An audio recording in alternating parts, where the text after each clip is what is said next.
Humanity finally won the war. They took down the 6 great demon gods who tried to end the world. Even the big boss, the demon god of the ruined sea, was put in the ground. But victory came at a price.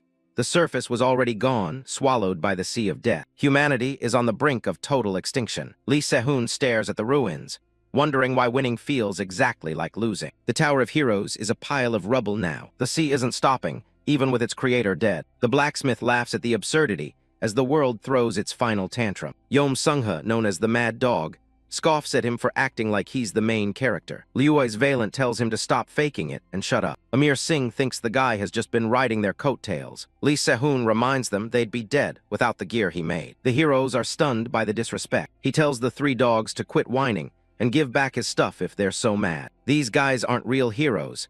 They're just opportunists who look out for number 1. They never cared about humanity. They just did whatever served them best. They sat back while everyone else died, just so they could be the ones standing at the end. They technically contributed the most, but only because they outlived the better people. Se-hoon wonders if things would have turned out differently if they just fought sooner. He looks at the dying group, asking if any of them are actually going to pull through. Yeom Sung-ha admits he's finished. His organs are complete mush. Liu's Valent is a goner too. Her heart's been pierced. The blacksmith just sighs, telling them this is exactly why they should have helped earlier. He keeps laying into them for being selfish bastards until the end, but he realizes they've already stopped listening. The 3 dogs are gone, leaving him as the last soul on Earth. He forces himself to stand up, mocking the heroes for being a pain even while dying. He reaches for his hammer. Lee Se-hoon is not done yet. He's got one last thing to make. The massive tsunami looms over the highway ruins. He looks at the broken weapons on the ground, useless even as gravestones. He stares directly at the approaching death. He knows his time is up too. Standing before the massive wave, he decides to go out with a bang. This is going to be the final masterpiece of the last blacksmith. He reaches into his own chest, focusing his mana. Electricity crackles around his hands as he activates his hidden talent. He's performing a bond extraction, targeting his own fate. This is his unique skill, Blacksmith of Bonds. It extracts special ores based on his connection with a target. He pulls out a colorless ore, a material as empty as his regrets. He looks at the colorless ore, thinking that if it's empty, it should at least carry the weight of his regrets. With the world ending around him, he brings his hammer down with everything he's got. The massive wave of the ruined sea looms over him, and he realizes the sound of the water is the same one he's heard since he first awakened. He keeps hammering, the ringing in his ears louder than ever. Usually, that sound meant he was about to create something that defied imagination. Lee Se-hoon looks down at the result, disappointed that it doesn't seem to have any special power. He holds up the finished blade, cursing how incredibly plain it turned out to be. As the dark water swallows him, he decides he'd rather go out with his own creation in hand. The blacksmith grits his teeth, refusing to just let the waves take him without a fight. Sinking into the abyss, he laughs at himself for choosing to spend his final moments hammering away. Drifting through the cold darkness, a sudden realization hits him. That sound he's been hearing his whole life.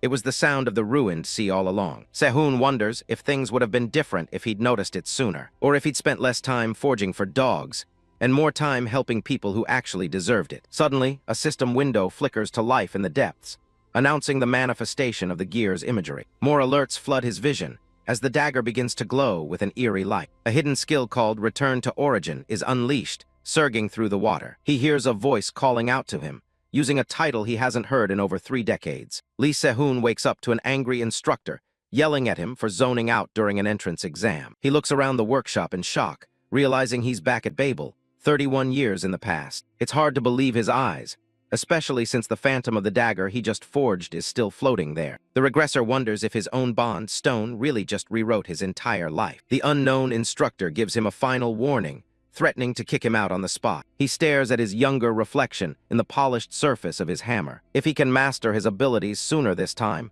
maybe he can actually change the future. He tightens his grip on the handle, pushing aside the confusion. There's only one thing that matters now, seizing this second chance with both hands. A sharp, confident smile spreads across his face. This time, he isn't going to let anything be destroyed. Lee Se-hoon's goal is clear: get into Babel and track down the 3 dogs. That's where everything begins in this life. He brings the hammer down with total focus. The ringing sound is so intense it startles everyone in the workshop, including the gray-haired professor watching from the side. The professor stares, sensing something different about this particular cadet. Each strike is heavy and deliberate, sending sparks flying across the anvil. It looks slow, but the rhythm is perfect, A clear, consistent ring without a single mistake. Finally, Sehun finishes the blade, and it's practically glowing with quality. The entire workshop goes dead silent as they look at the finished work. Assistant Han, a nervous young man with reddish-brown hair, can't believe a cadet actually made something this good. Han is completely floored by the sheer quality of the weapon. The professor realizes they've just witnessed an incredible performance, but instead of turning it in,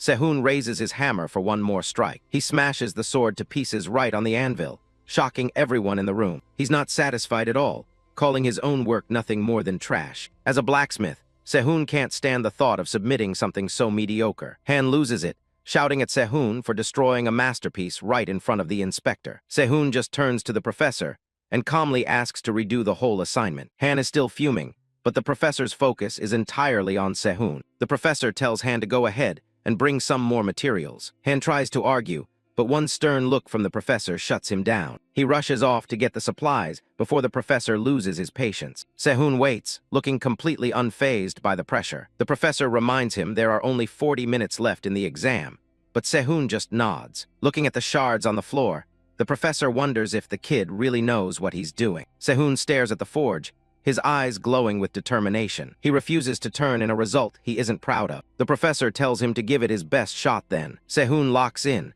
focusing every bit of his mana for the final push. He knows his current body is too weak, and the clock is working against him. The only way to pull this off is to use his most effective technique right now. He heads back to the fire, leaving the other cadets wondering what he's planning. Suddenly, he starts pouring mana directly into the ignition stones, which is incredibly dangerous. He stunned everyone by tossing the stones straight into the roaring flames. Another cadet watches in terror, convinced the stones are about to blow up the whole workshop. Instead of an explosion, the forge bursts into a stunning display of multicolored flames. Han panics and starts yelling for a fire extinguisher. He begs the professor to let him put it out, but he's told to stay back. The professor tells him to look closer.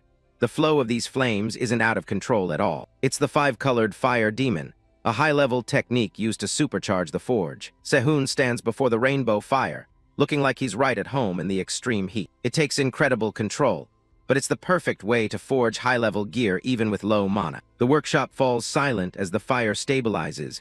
It didn't explode after all. Professor Kim Incheol watches closely as the color of the iron ingot begins to shift right before his eyes. He realizes that Sehun resonated the ignition stones on purpose to boost the heat and alter the ingot's properties. It's a clever way to cut down on forging time, but with only 30 minutes left, the pressure is still on. The professor knows Sehun is good, but if he doesn't pick up the pace, he's not going to make it. Sehun doesn't seem worried, swinging his hammer with relentless focus. Each strike rings out with incredible power, sparking off the anvil. Sehun's expression remains locked in as he keeps his eyes on the prize. He plunges the metal back into the intense, multicolored flames. The ingot glows with a rainbow aura, absorbing the massive heat of the forge. Sehun is sweating through the heat, pushing his limits to stay on schedule. His hammer strikes are like thunder, vibrating through the entire workshop. He's putting everything he has into these final swings, knowing time is slipping away. His mana finally runs out and his protection wears off, leaving his body to take the full brunt of the work. His hands start to bleed from the sheer vibration and strain of the hammer, but he doesn't slow down for even a second, ignoring the pain to finish the job. The hammer continues to connect, pushing his physical body to its absolute breaking point. With only 10 minutes left, he starts the fine-tuning of the blade. 3 minutes on the clock. He's almost there, finishing the final touches. 1 minute remains. Sehun looks like he's finally done. The buzzer goes off, and the instructor yells for everyone to stop immediately. Sehun exhales, his breath heavy from the pure exhaustion of the last 40 minutes. His hands are bruised and bloodied, but he made it just in time. A system notification pops up, confirming the completion of the five-colored fire blade and granting him the Artisan of Flames skill. The sword is a masterpiece, appraised as a high-grade weapon. The stats for the blade appear, detailing how it reacts to mana and emits various colors. Assistant Han and the witnessing cadets were left utterly speechless. He couldn't wrap his head around the fact that the sword actually reached high grade. Sehun casually tells him to check the info window if he's that surprised, while the professor looks on in silence. Han starts screaming that it's a clear pass, unable to contain his excitement. Professor Kim tells him to shut it, looking a bit annoyed by the outburst. Later, Sehun is called into Professor Kim Incheol's private office. The professor stares at him from across the desk, looking thoughtful. He asks Sehun if he really thought that sword was worth turning in. Sehun admits that for his current level, it was good enough. Professor Kim can tell the kid is still unsatisfied with the result. He bluntly tells Sehun that this place isn't big enough for his talent, and he should withdraw his application. He explains that while Babel has a huge reputation, their refining department hasn't actually produced any real results lately. Sehun listens calmly, but in his head, he already knows the truth about that place. He knows that in 8 years, Babel's refining department will be completely abolished for its low standards. And he knows that Vulcan Academy will be the one to rise and train the world's best blacksmiths. He looks the professor in the eye and tells him he's wrong about Vulcan being the best. Sehun declares that the best will actually be Babel, because that's the place he's going to enter and change himself. Sunset hits the Academy Tower as Lee Sehun's voice rings out, telling the professor he's got it all wrong. Sehun points to himself with a smirk. He says the top spot won't belong to Vulcan Academy. His gaze sharpens. It'll belong to Babel, the school he's actually entering. Professor Kim Incheol, a grizzled blacksmith with a blonde beard, just stares him down. Kim leans back, crossing his arms and asking if Sehun really has the guts to aim for the top of the freshman class. Sehun doesn't even blink when he says, of course. The professor stands up, wondering if the kid even knows the grueling process for picking Babel's top student. Sehun lays it out like he's reading a script.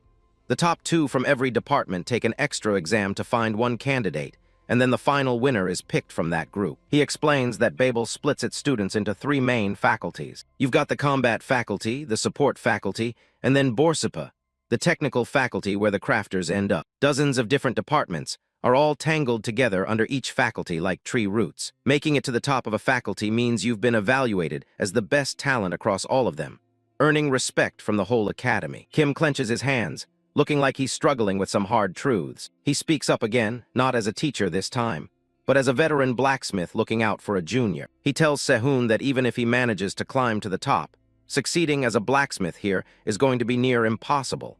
He straight up tells him to go to Vulcan Academy instead. He looks dead serious, genuinely believing he's pointing the kid toward the only path that actually has a future. Sehun watches him, realizing Kim is a decent guy.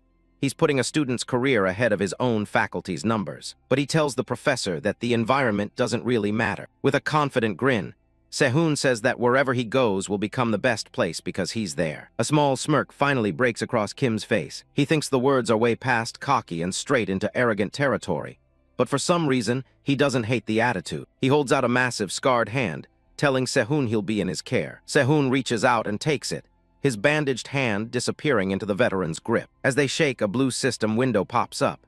A connection has been established with Kim Incheol, reaching level 1. Sehun's eyes light up as the system starts extracting affinity directly from the professor. Blue sparks fly around his hand as a piece of raw mineral starts to manifest out of thin air. A jagged orange stone floats above his palm, pulled straight from the new bond he just formed. The system identifies it as fire-infused iron, a high-rank material that can store fire inside itself. Later that night, the city goes quiet under the streetlights. Back in his room, Sehun sits on his bed, obsessing over the small chunk of iron. He looks at the glowing rock, thinking it's not a bad haul, but it's a bit disappointing that it's only this size. He thinks about his skill, affinity extraction, which lets him pull out minerals that didn't even exist before by quantifying his relationships. The problem is his connection level is still way too low for the skill to be truly useful yet. He checks his status window and sighs. Compared to the other freshmen heading to Babel, his stats are a total disaster. He lets out a long sigh. It's a lot to handle, but he figures it's a small price to pay for getting a second chance at life. He stares into the void, telling himself to keep his cool and not get impatient. There's still plenty of time to get ready before he has to take down the bastards from Pandemonium. He remembers the Pandemonium monsters, the things that didn't just threaten people, but the entire planet. Images of the 6 great demon gods flash in his mind, the ones who orchestrated the destruction of humanity. To stop them, he knows he can't afford to be picky about his methods. He decides he needs to find a memory-related tool or skill so he doesn't forget a single detail about the future. He sits there in the dark, checking his stats one last time. Step 1, getting into Babel, is officially done. Suddenly, something catches his eye as the system pings. He looks up, clearly surprised by whatever just popped up. A system message pops up. Sehun's connection level has officially hit level 1. Along with that, he's unlocked a new skill, Affinity Imprint. A week passes, and we find Sehun at the front gates of Babel Academy. He's wandering the halls, looking a little lost as he mutters to himself about being in the right place. He spots the sign for refining room 3 and breathes a sigh of relief. He finally found it. As he walks in, a voice calls him out by name. Sehun takes his spot at a table, while the people in charge wait at the front. Someone is tapping their fingers impatiently, clearly annoyed by his arrival. It's Michael Barmut, the vice dean, and he's giving Sehun a look that says he's already late. Sehun tries to address the vice dean, but Michael just shuts him down. He lectures Sehun, saying it's not about the clock, it's about having the right attitude. Sehun realizes that the refining department isn't just struggling, it's also on the bad side of the higher-ups. He looks over at the other guy in the room, and finally gets why the professor wanted him to go to Vulcan Academy instead. This kid, Hans Barmut, is looking at him like he's absolute trash. The guy's eyes are practically glowing with elitism. Sehun just stands there in silence, taking it all in. Hans lets out a scoff and turns his back, already done with him. Sehun's just baffled. It's been ages since anyone's treated him like some wet-behind-the-ears brat. Suddenly, a woman's voice cuts through the tension, asking if everyone's already gathered. Both the boys turn toward the door to see who's coming in. Michael Barmut stands up, his voice losing its edge as he welcomes the dean. The woman walks past Sehun with total confidence, heading for the head of the room. She casually apologizes for being late, her long red hair following her. This is Ryu Yunha, the dean of the entire Borsapa faculty. Sehun's brain completely short-circuits. He knows exactly who this is from his past life. Sehun is completely caught off guard when he sees who's walking into the room. He'd heard this person used to work at Babel, but he didn't think he'd see her here. Sitting before him is the dean herself, Ryu Yunha. In his past life, she was the S-rank hero known as the Weapon Eater. Before he regressed, she was actually a regular customer of his for a very long time. But his memories of her aren't exactly pleasant. On the battlefield, in her final moments, she looked at him with eyes full of regret for having devoured the very weapons he had poured his heart and soul into. They were in the middle of a ruined city, with the rain pouring down around them. She was battered and broken, barely clinging to life. Sehun could only stand there and watch, the weight of her words sinking in. Back then, she was a legend who had fallen, and he was just the blacksmith who had armed her. He suddenly snapped back to the present when his name is called. He quickly composes himself as the instructor looks his way. The instructor stands between the students, getting ready to lay out the rules for the final test. They've got exactly 90 minutes to prove they belong here. The goal is to craft a weapon that perfectly complements the sword they made in the last exam. But there's a catch to this particular challenge. They have to use a technique called alchemical smelting,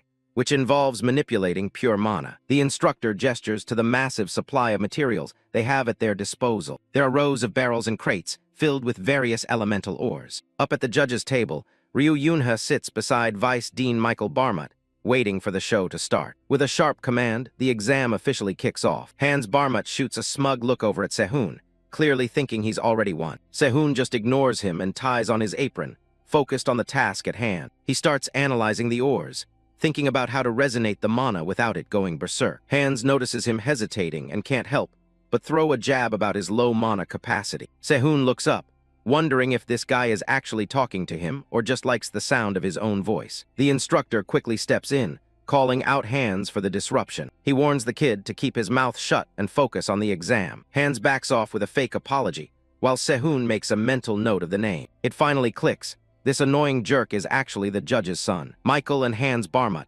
The resemblance is definitely there, and so is the shared arrogance. Sehun just smirks, realizing why Hans acts like he owns the place. Hans is clearly riding high on his family name, thinking his pedigree makes him superior. He sees Sehun as just some low-ranked commoner who doesn't stand a chance against a Barmut. Hans reaches into a bin, grabbing some high-quality ores to show off his skill. He picks out some expensive lazulite, confident that the outcome is already decided. The judges watch closely as the students make their first moves. The instructor notes that they've picked water attribute materials, which are notoriously difficult to smelt. Michael just smiles, claiming that the old ways of smelting are a thing of the past. The instructor looks skeptical, knowing how unpredictable elemental mana can be. But Michael is certain that his son can finish the entire synthesis in just 30 minutes. Hans starts the resonance, his mana already crackling with power. He's moving at a pace that seems impossible for a student. Even a second year wouldn't be able to pull off a synthesis in just 30 minutes. The instructor realizes the game is rigged.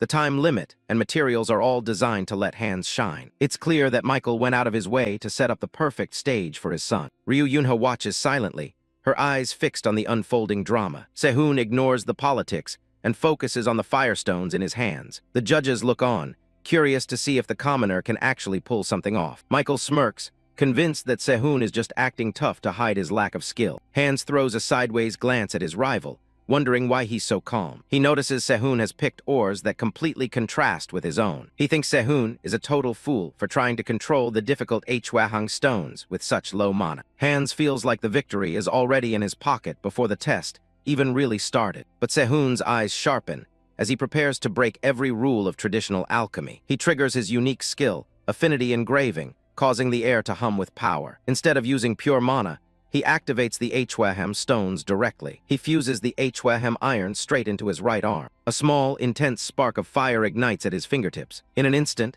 his entire arm is engulfed in a fierce, blazing flame. Hans is stunned, immediately dismissing it as nothing more than a cheap, flashy trick. The fire begins to spiral and dance around Sehun's hand, perfectly under his control. He plunges his hands into the materials, the flames roaring as they begin the smelting. The ores start to glow and shift under the intense heat of his unique skill. Sehun has a small smile on his face, enjoying the feeling of the crafting process. Everyone in the hall stops what they're doing to stare at the guy who just turned his arm into a torch. Michael thinks it's absolute suicide to try and resonate with the same attribute as the mineral. He's certain that the elemental mana is going to go berserk and blow Sehun's arm off. He watches with a cruel grin, waiting for the inevitable disaster. But the flames don't explode. They flow with a precision that defies common sense. Sehun was in a state of absolute focus.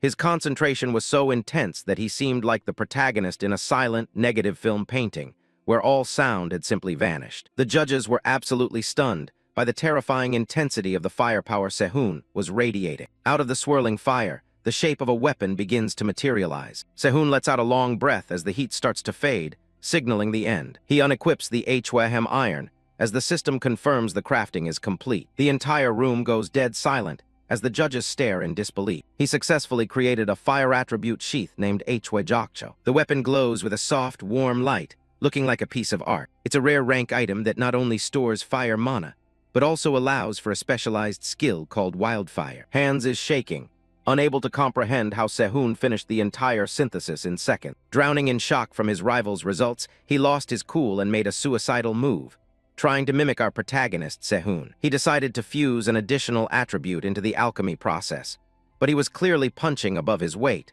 The water attribute stones began to crackle with unstable energy. Realizing he's about to lose his grip, Hans looks down in pure terror. Michael stands up, shouting for his son to stop before he makes a fatal mistake. Hans is paralyzed with fear as the unstable mana stone begins to surge with electricity. The blinding light from the impending explosion reflects in his wide, panicking eyes. With a sharp metallic sound, the blue sphere shatters under the pressure. The entire room is swallowed by a violent blast of blue mana as the experiment ends in disaster. It's late afternoon at the smithing department, and the exam hall is dead quiet after the results. Scraps of metal and broken tools are scattered across the floor, leftovers from the intense testing. Hans Barmut, the vice dean's son, was left battered and bruised after a pathetic defeat. Lee Sehun just stands there, completely unbothered by the heavy atmosphere in the room. Professor Kim Incheol rubs his head in frustration, realizing how much of a mess this ranking is going to be. He sighs, thinking about the talent that might get wasted because of petty internal politics. Over on the side, Hans Barmut is a total wreck,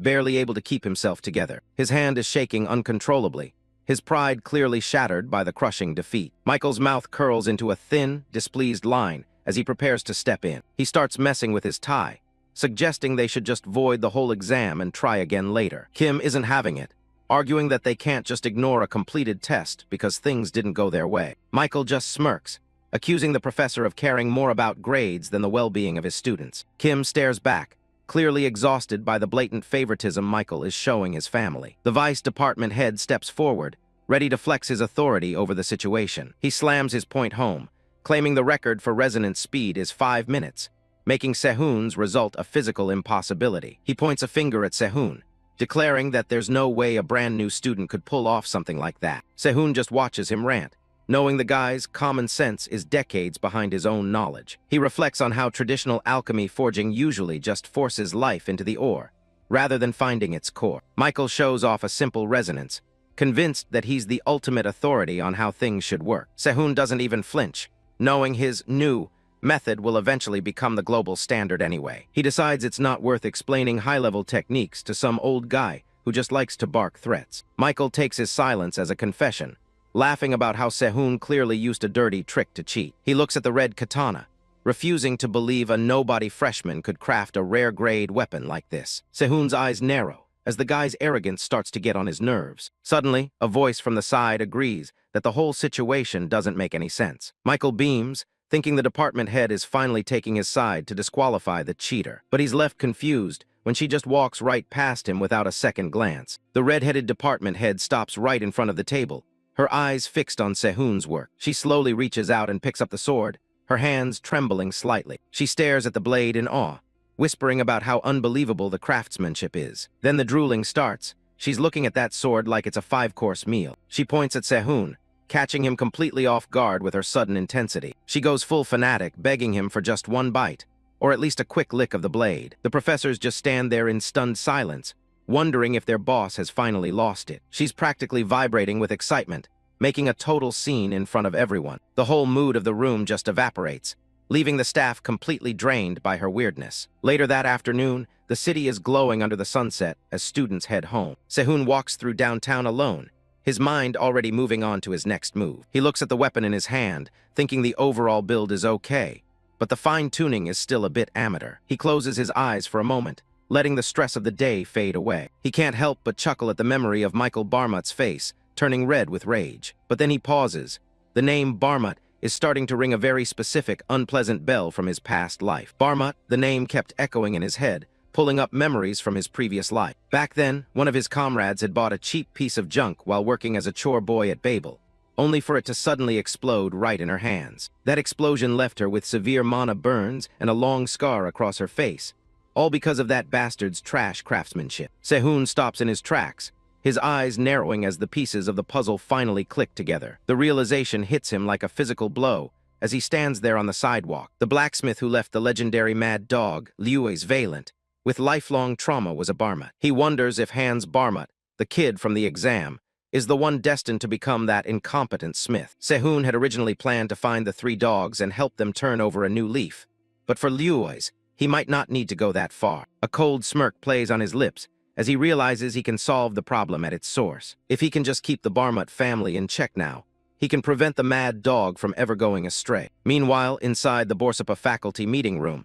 the atmosphere is incredibly tense. The other professors are absolutely losing it, unable to believe Sehun was named the top student of the department. They look at the red-headed department head in disbelief, questioning if she's actually serious about this choice. She just stares them down, asking if anyone is actually brave enough to oppose her decision. One professor stammers out that it's more of a piece of advice than outright opposition. Michael tried to play it polite, pointing out that she was still new to the job and might want to think twice about her decision. She remains silent, her sharp eyes scanning the room as the murmurs of doubt grow louder. The room is filled with whispers about how, even if the weapon was impressive, the decision seems rushed. Professor Kim Incheol steps in to defend the choice, mentioning that none of them have actually seen the fire-red herb Sehun used. Other professors are still skeptical, doubting that a single student could really show that much potential. Kim argues that even though the weapon was technically unfinished, its raw potential is what makes it so promising. The department head's mouth twitches into a slight grin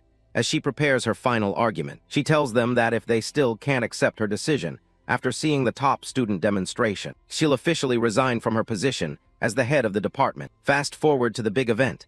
The announcer talks about how the Tower of Heroes was gifted to humanity 54 years ago. He recounts the dark history when the underworld unleashed the swamp of pandemonium, threatening to corrupt all life. From that chaos, Babel was born, the greatest academy in history, rising from the middle of the Pacific Ocean. Emperor Ludwig Schubert, known as the Emperor of Ascension, stands tall before the massive crowd. He urges the new students to march forward, carrying the heavy burden of being the next generation of heroes. He finishes his speech by reminding them of their duty to ascend Babel and protect the world. Sehun watches from the sidelines, looking at the legendary Emperor Ludwig Schubert with a complicated expression. He thinks to himself that the guy actually looks decent, even though he knows the Emperor isn't all he's cracked up to be. The announcer then calls for the demonstration by this year's top incoming cadets to begin. One by one, the top representatives of each faculty step up onto the grand stage. Sehun walks forward, thinking about how in his past life he never understood why these elites acted so high and mighty. The crowd roars with excitement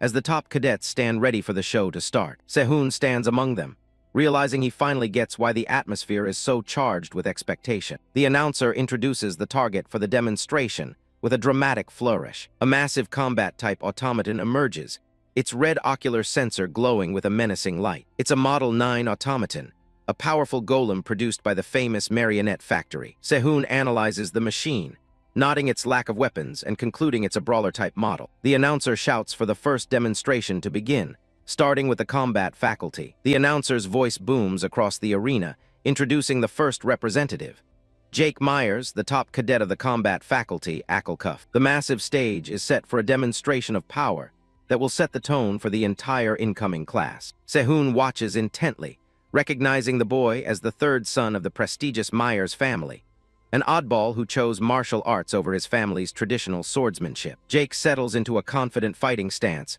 his orange eyes gleaming with the thrill of the upcoming spar. Opposite him, the Model 9 automaton's red ocular sensor flares to life, locking onto its target. With a theatrical shout from the announcer, the battle officially begins. The automaton struck first, its fist tearing through the air with a sharp, piercing whistle. In a blurred flash of motion, the automaton closed the gap, its movements incredibly fluid and precise. The advanced machine launched a powerful strike directly at the young man, creating a flawless line of attack, but he managed to tilt his body just in time to evade it. The automaton followed up with a relentless barrage of attacks, each blow more devastating than the last.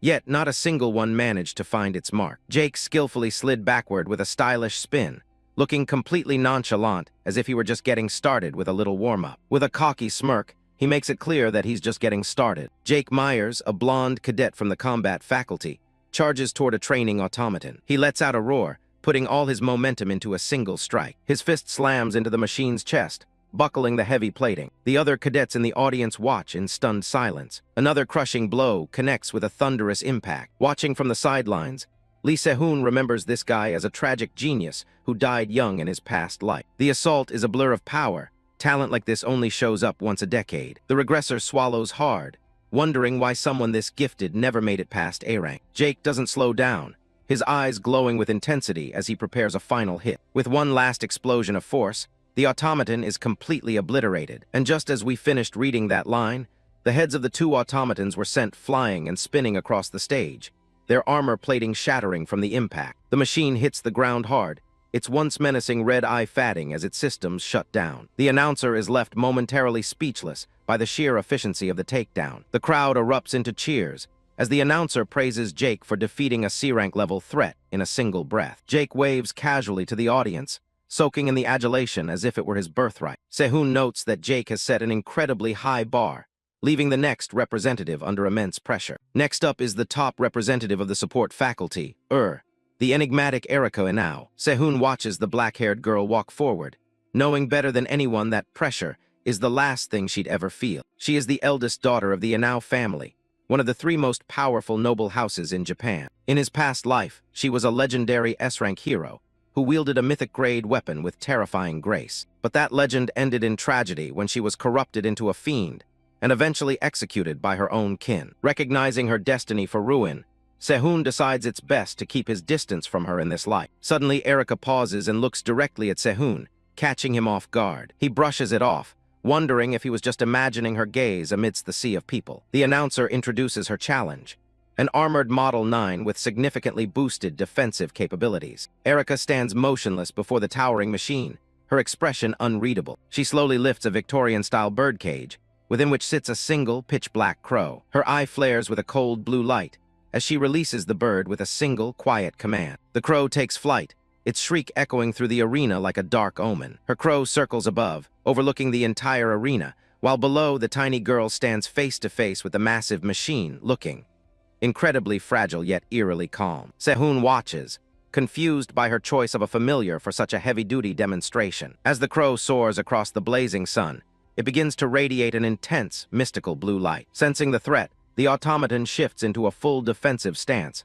raising its heavy shield arms. Sehun doubts the small bird can penetrate such thick plating, especially in a purely defensive configuration. A faint, knowing smile touches Erika's lips as the mana around the crow begins to coalesce. Ethereal light begins to condense around the crow's wings and legs, forging them into cold, lethal metal right before the audience's eyes. From the mana emerges a massive, armored spirit form with glowing blue eyes. The familiar takes on its true, terrifying shape, a colossal winged beast of pure energy. It slams into the automaton with the force of a falling meteor, dark feathers scattering everywhere. A blinding explosion of mana and smoke erupts, completely obscuring the stage as the ground trembles. Sehun stares in disbelief as the dust settles on the arena floor. The Model 9 automaton stands frozen, a gaping, smoldering hole torn straight through its heavy chest armor. Electricity crackles around the ruin of the machine, showing the sheer destructive force of Erika's familiar. As the ethereal energy dissipates, the crow flies back through the lingering smoke toward its master. Erika calmly retrieves the bird, her expression as cold and unchanging as the bird's glowing eyes. The announcer's voice reaches a fever pitch, screaming about the incredible feat of piercing a C-rank defense with a single strike as the crowd erupts in cheers. Sehun wipes a bead of sweat from his brow, realizing that following such a display is going to be a nightmare. Despite the overwhelming atmosphere, he grips his sheathed weapon and begins the long walk toward the center of the stage. The announcer kicks things off by introducing Lee Sehun as the top student of the engineering faculty. Up in the VIP booth, Ludwig Schubert watches the arena closely. Ludwig is impressed by this year's crop of freshmen. It's been a while since the refining department produced a top student, and he hopes the kid can handle the heat. Sitting beside him, Ryu Yunha is confident Sehun will be just fine. The crowd is already hyped, wondering if Sehun can actually top the crazy performances from Jake and Erika. Sehun walks out onto the floor, looking completely calm as he reaches for his sword. Holographic displays pop up, showing off his rare-grade 5-colored fire blade and fire-infused scabbard. The students in the stands are skeptical. They can't believe the refining department actually turned out a rare-grade weapon. Compared to what they've seen from other departments, Sehun's gear looks way too plain to be anything special. Michael Barmut watches with a smug grin, already convinced that Sehun is about to crash and burn. In his mind, he was already picturing his son seizing the top spot the moment this piece of trash finishes his pathetic performance. Yunha keeps her eyes fixed on the boy, waiting to see if there's more to his creation than meets the eye. The announcer starts setting up a D-rank target, but Sehun immediately shuts him down. He wants something better. He calmly requests they bring out a Model 8 automaton and equip it with extra armor. The announcer freezes mid-sentence, completely caught off guard by the demand. A Model 8 is meant to withstand B-rank hero attacks.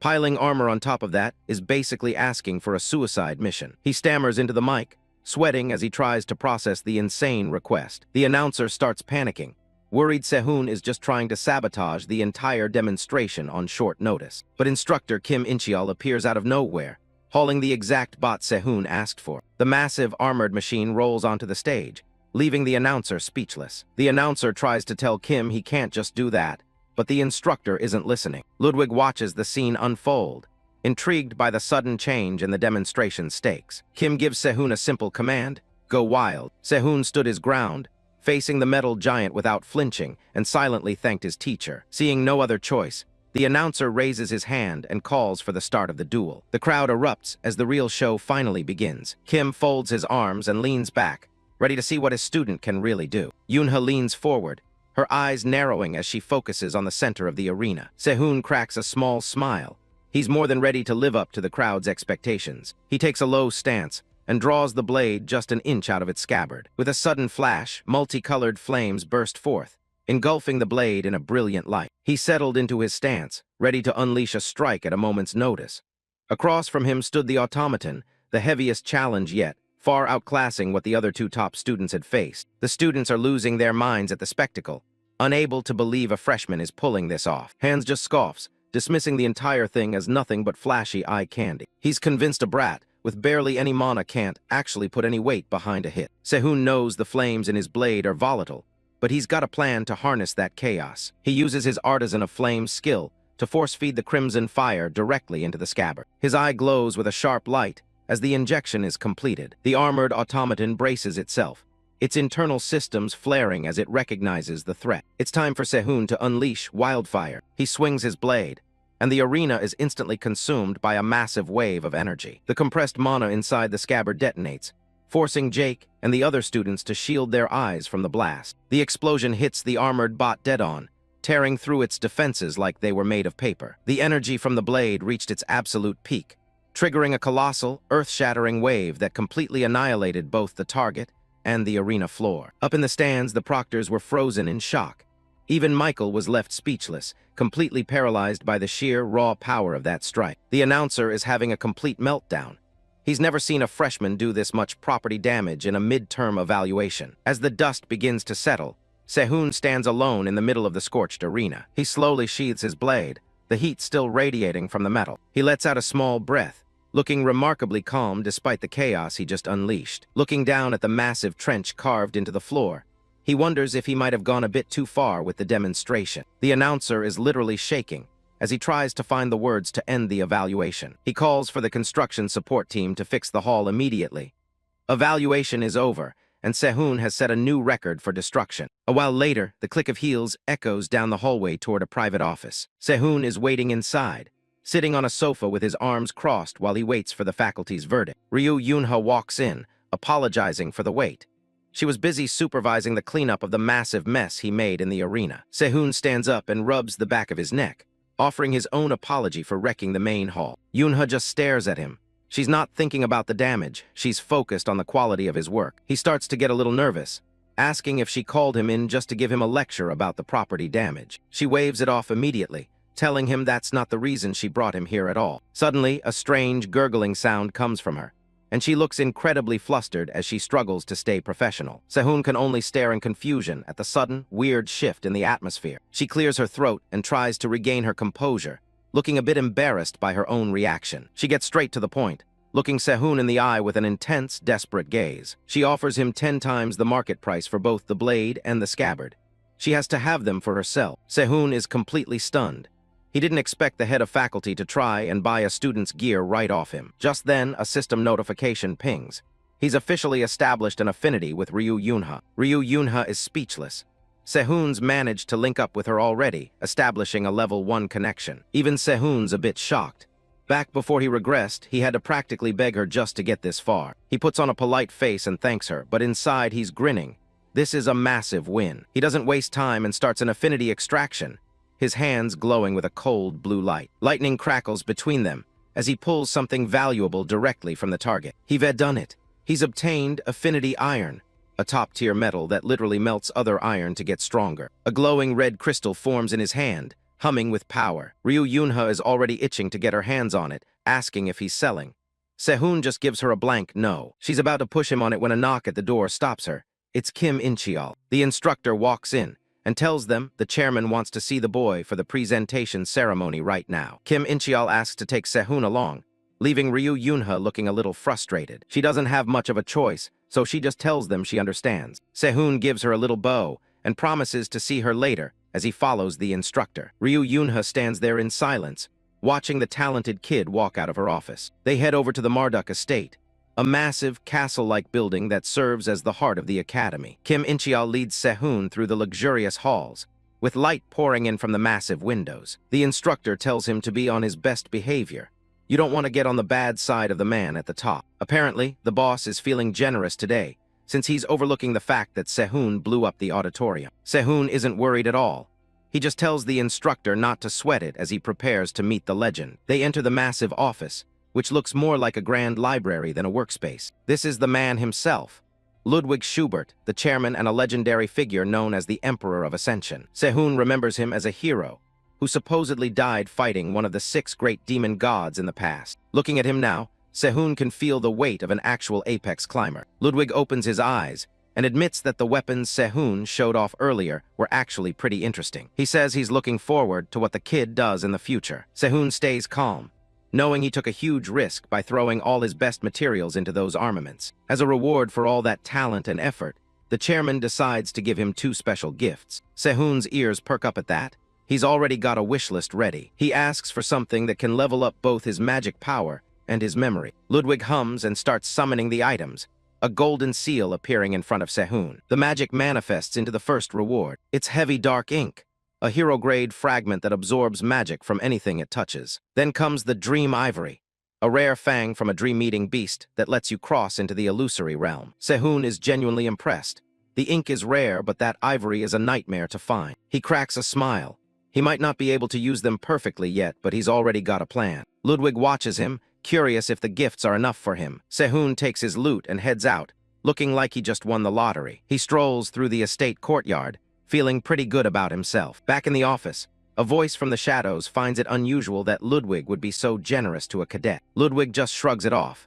He only gave the rewards because the kid actually has the capacity to use them. He explains that the boy has enough depth to make even a veteran like him take notice. Ludwig's eye narrows, thinking about how this kid feels more like an old soul than a teenager. Even a legend like the chairman can't fully grasp just how much potential is hidden inside Sehun. Back at the academy, the sun is shining on the engineering faculty building as a new day of classes begins. Inside the lecture hall, students are settled in, but the mood is about to shift when the top cadet walks in. Hans Barmut is busy acting like a big shot, telling his buddies he's too busy for lunch because he's got plans with Howard. One of the guys mentions Howard is the top third-year cadet, but Hans gets a sudden chill when he spots Sehun walking by. Hans keeps the act up, claiming their families are super close, and he's just getting some insider advice on academy life. Suddenly, Sehun swings the door open and strides in, instantly shattering the sycophantic atmosphere Hans Barmut and his lackeys were creating. There's an intensity in his eyes that feels like it could cut through stone. The entire room goes quiet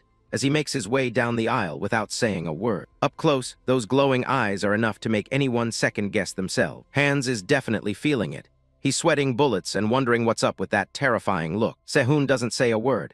He just figures the guy finally knows who's really in charge. Hans is fuming, though. He can't stand being intimidated by someone he considers a nobody with no background. The classroom door swings open, and instructor Kim Incheol walks in, ordering everyone to take their seats. He gets straight to business, standing at the front of the room ready to start the lesson. Since it's the first class, he wants to kick things off with some self-introductions. He brings out a box of projection alloy, a special material for their first test. He explains that it's dozens of times more sensitive to magic than your average ore. To prove it, he pumps some magic into a piece, and it starts glowing with a fierce heat. In an instant, he manifests a massive, pitch-black blade right out of thin air. The students are blown away. Sehun realizes that this guy isn't a top 100 artisan for nothing, but there's a catch to using such sensitive material. The manifested weapon shatters easily, showing just how unstable it can be. The instructor explains that it reflects parts of your personality you might not even realize you have. These creations are called avatars, and they're essentially a snapshot of the creator's soul. He tells them to give it their all since their work will be displayed in the main building for a week. Hans is the first to jump at the chance, grabbing a piece of alloy that probably cost a fortune. He channels his magic and creates a fancy, gold-trimmed rapier that looks pretty impressive to the crowd. The other students are floored, but Sehun isn't buying it. He thinks the guy is missing the most important talent. Then lastly, the instructor calls on Lee Sehun to step up. He picks up a piece and looks at his own reflection. He's already the top cadet, so there's no point in playing small anymore. He starts pouring his magic in, and a violent red flame begins to swirl around the alloy. He decides it's time to stop holding back and just go all out. Out of nowhere, a massive energy blast detonated, swallowing the hall in a brilliant light.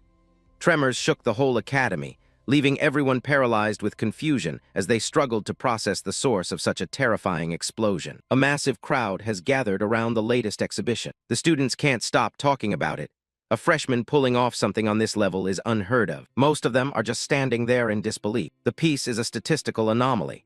It actually absorbed 19 surrounding projection alloys during production. Some are trying to brush it off as a lucky coincidence, but the Academy is officially recognizing it as proof of Lee Sehun's talent. Erika now watches the crowd with her own thoughts on the matter. Her companion agrees that the alloys provided weren't enough to truly measure Sehun's depth. The weapon itself is a bizarre, powerful fusion that defies standard logic. Cut to the workshop, where the sound of heavy hammering rings out. Lee Sehun is drenched in sweat, completely locked into his work. He's hitting the metal with perfect precision, not missing a single beat. The instructor calls for the end of class, and the other students start packing up. Sehun doesn't stop, pushing his younger body as hard as he possibly can. He looks over the blades on the table, still feeling like something is missing. He raises the hammer again, his focus sharpening until his eyes practically glow. An assistant instructor walks over to check on him. He tells Sehun to take it easy. They need this next piece to be delivered, not broken. He explains that the Academy's budget relies on the sale of these student-made weapons. Seeing the kid's frustration, he asks if the issue is his physical strength or his mana. Sehun wipes his face and admits that right now, it's definitely his body holding him back. He wants to work with heavyweight rock, but he just doesn't have the stamina to handle it yet. The assistant instructor pondered for a moment before suggesting, Why don't you try a different approach? He suggests that using magic buffs might be a lot faster than just waiting for his muscles to grow. Sehun realizes he's been thinking like a purist. In his past life, he never bothered with magical assistance, but now he sees the potential. Buffs could bridge the gap and let him smelt high-tier ores immediately. As he started to head out, he paused to cast a lingering look at the assistant instructor's work. He casually mentions the guy is wasting too much mana and needs to focus his strikes on a single point. The instructor is left completely speechless. He watches the freshman walk away, stunned that a student just gave him technical advice. Sehun steps out into the afternoon light, ready to start his new plan. Babel Academy is pretty open about letting cadets take classes from other departments. He boards the train, keeping in mind that the freedom comes with the risk of expulsion if he fails. The automated voice announces the next stop, the Department of Shamanism. Sehun steps onto the platform, looking for the shortcuts he needs. He runs right into Erika Inao and her group of followers. One of the guys guarding her immediately gets aggressive and tells Sehun to move. Sehun doesn't budge, telling them that they should be the ones getting out of his way. The tension spikes instantly as the guy gets ready to start a fight. Erika steps in and asks Sehun where he's going in such a hurry. He tells her he's here to take a minor in shamanism, leaving the guys behind her confused. Erika offers to be his guide herself. She tells her group to head to their gathering without her, leaving them baffled as she walks off with Sehun. Erika's followers are desperate to get her to a seniors gathering, but she shuts them down instantly, making it clear she's not interested. She keeps walking with Sehun, leaving the rest of her group standing there. She asks him what exactly he's looking for in a minor. Sehun tells her he's after buffs, which catches her off guard. He explains that he needs a physical boost that won't mess with his smelting process. Erika suggests looking into barrier techniques, though Sehun thinks those are only for defense. She pulls out a special envelope to prove her point. She explains that barrier magic is far more versatile than he thinks. She hands him the invitation and tells him to try and tear it open. Sehun gives it a shot, but the magical chains holding it shut won't bud. Erika explains the trick. The barrier is designed to get harder the more force you apply to it. Sehun realizes that kind of reactive control would be perfect for high-level smelting. She offers to hook him up with a specialized professor from her family's branch. But before she can even finish her offer, the sound of the seal cracking rings out. Erika's jaw practically hits the floor. She can't believe he managed to decipher and dismantle her family's signature barrier in seconds. Sehun just shrugs it off and thanks her for the tip, realizing barrier magic is definitely worth his time. He tells her he's going to register now and suggests she join her friends for lunch. Her followers come racing back to her side, panicked that something might have happened. They find the shredded, noblesse, invitation scattered on the ground. Erika is left in a daze, staring at the pieces of the invitation she personally gave him. Soon after, they arrive at the testing grounds for the Department of Sorcery. The other students are already whispering about why a top student like Erika is hanging out with some random guy. Sehun notices the gossip, but he's more amused by it than anything. Erika warns him that the department doesn't just let anyone in. He has to pass a screening test first. They step into a dense forest that serves as the testing area. Other applicants are already wandering around, looking completely lost. Sehun looks around, wondering if they're really supposed to be playing treasure hunt. He's already starting to find the whole process a little tedious. Suddenly, his foot triggered a hidden trap, causing a violent surge of magical energy to erupt into the air. The magical shards suddenly shattered and scattered in every direction, revealing two men standing right there. In a surprising turn of events, the proctor announced that he had passed, even though Sehun was still processing what the hell had just happened. Stunned, Sehun responded with a bewildered, "Excuse me," his face literally covered in question marks. Flashback to a few hours earlier. Professor Robert Perry watched from his office, intrigued by the news that Erika was showing a keen interest in a mere freshman. An assistant brings him a phone to show him the latest gossip. It's a photo of the two of them walking together. Perry is confused why a genius like her would even bother with a beginner's course. He's also stressed out because her presence has caused the number of applicants to triple this year. On top of that, he's received a special request regarding a certain young master Inao. To sort through the massive crowd, he decides to introduce a much tougher test using the Labyrinth of Illusory Soul. It's a sensory-twisting barrier designed to make even the most confident students lose their way. Perry knows that anyone who doesn't understand the fundamentals of sorcery won't even realize they're trapped until it's too late. Professor Robert Perry is genuinely shocked that Sehun navigated the labyrinth relying solely on his instincts. He can't help but sweat as he processes how impressive that feat actually is. Regaining his composure, Perry announces that the group has officially passed the first test. A red-haired student immediately steps forward, eager to be the first to take the next challenge. He's desperate to catch Erika's eye, and thinks this is the perfect moment to prove his worth. Perry sets the stage for the second test. They must dismantle a complex barrier while keeping its structure intact. The student begins his attempt on the spiderweb-type barrier, which is powered by a magical spider at its core. The barrier is designed to be tricky. The spider flees through the web, and as long as it's alive, the threads regenerate infinitely. The boy struggles to keep up, wondering if he simply doesn't have enough mana to pin the core down. He decides to stop being careful and tries to overwhelm the spider with raw speed. He finally manages to finish, and Perry records his time at 2 minutes and 23 seconds. It's a respectable score, but the student is clearly drained from the effort. A montage follows of several other students failing the task, their frustration mounting as they're called out one by one. Perry dismisses the lot of them, assigning them all to the beginner-level classes. The professor then calls up the next applicant, the prodigy herself, Erika Inao. Perry gives her the signal to begin, eager to see how the top student of the faculty handles it. Erika moves with effortless grace, her silhouette glowing as she approaches the magical web. She touches the barrier with a light tap, sending precise ripples through the entire sorcery formula. The other students are left gaping, unable to fathom how she can move so incredibly fast. With a final surgical strike, she completely dismantles the core and causes the entire barrier to collapse. Everyone watches in awe, reminded why she holds the title of the faculty's top student. Perry stops the clock at a staggering 22 seconds, noting that while she deviated from the standard method, it was still a masterful display. Finally, the moment everyone has been waiting for arrives, as Perry calls Lee Se-hoon to the center. Se-hoon stares at the web, unimpressed by the complexity that had stumped so many others. He settles into a crouch, closely observing the way the mana flows through the threads. The red-haired student and his peers whisper among themselves, wondering why he's just sitting there instead of starting. To Se-hoon, the logic of the barrier feels remarkably similar to the properties of heavyweight ore. He knows that to smelt such ore, one must balance all stimuli and inject them simultaneously to prevent it from repairing itself. Perry watches with growing confusion, unable to understand what the boy is waiting for. Erika, however, tells the professor to just be patient and let Se-hoon work at his own pace. Perry can't help but feel skeptical about Se-hoon's unusual approach. Se-hoon wonders if he can apply his smelting logic here to hold on to the accumulated stimuli within the barrier. No sooner thought than done. He channeled a surge of energy into the barrier, letting it race through the threads like wildfire before striking the spider at its core. There was no blinding pillar of light, nor any grand spectacle to draw the crowd.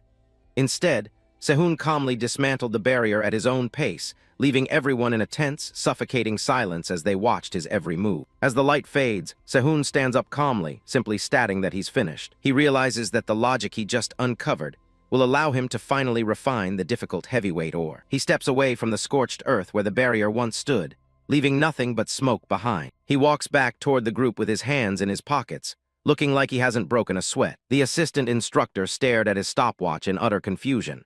Compared to Erika's 22 seconds, Se-hoon's 7 minutes and 45 seconds felt like a complete joke. But to Perry, the time on the clock is completely irrelevant. He realizes Se-hoon didn't just break the barrier. He invented an entirely new formula to systematically erase it. Erika watches him walk away, her interest in this unusual freshman deepening even further. Watching Lee Se-hoon's back as he walks away, Perry shudders at the thought of what kind of legendary items the boy will create once he successfully blends the world of sorcery with his peerless smelting skill. Lee Se-hoon isn't wasting any time, submitting an application for intermediate smelting using high-grade materials. The staff at the Babel Administrative Office wonders how many people will actually volunteer to supervise a freshman. Turns out the interest is insane. Notifications are flooding in as professors scramble for a chance to watch him work. On the other hand, not a single person from Michael Barmut's faction sent a response, likely because they're still salty about Se-hoon taking the top spot. Suddenly, another notification pings, stopping the administrator in his tracks. His jaw practically hits the floor when he sees who just signed up. Se-hoon is already geared up in the forge, waiting for his supervisor to arrive. It's none other than Ryu Yunha, the department head, who decided she needed to verify his skills in person. Seeing as the big boss herself is here, Se-hoon realizes he's going to have to give this everything he's got. He starts step 1 of the smelting process using a dark, heavy stone. He's going with the dark veil method, which is notorious for being the most difficult way to handle this material. The first move involves placing the stone in a space completely devoid of any light. As the stone begins to liquefy like water, he has to manually separate every single impurity using nothing but mana. It might sound simple, but Se-hoon is essentially restructuring matter on the fly. Watching him work,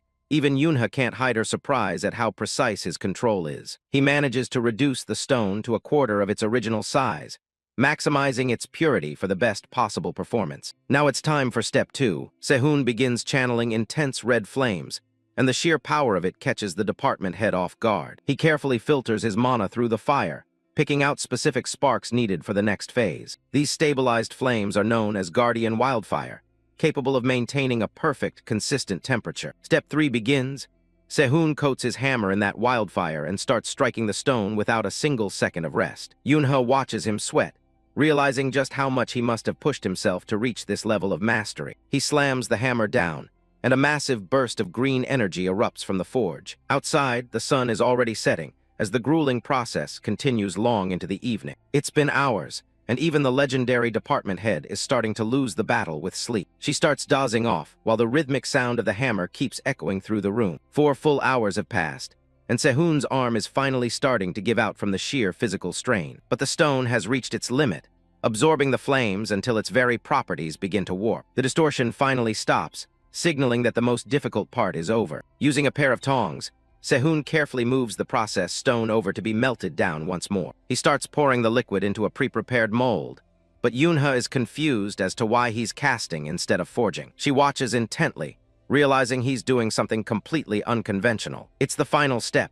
Sehun is using a barrier-breaking formula to slow the cooling process just enough to weave a mana circuit inside. Within the mold, the mana circuit glows as it perfectly integrates into the new equipment. The outer shell shatters as the material solidifies. A system message pops up, confirming the completion of the Dark Spider bracelet. Sehun is completely wiped out, but he's rewarded with a new D-rank skill, Black Spirit Thread. The rare-grade bracelet is impressive, capable of absorbing mana to increase its weight and allowing for a specific gravity skill. Exhausted and drenched in sweat, he can't help but grin. It's a total success. Just as the tension breaks, a loud growl echoes through the forge. Yunha turns bright red, realization hitting her that she's actually hungry after watching him work for so long. Sehun just takes a deep breath, letting the exhaustion finally wash over him. Ryu Yunha is clearly impressed, noting a resonance phenomenon in the finished piece. Sehun just sits there looking like he's been through a war, barely able to muster a simple yes. He looks over the bracelets, knowing they're not his strongest work yet,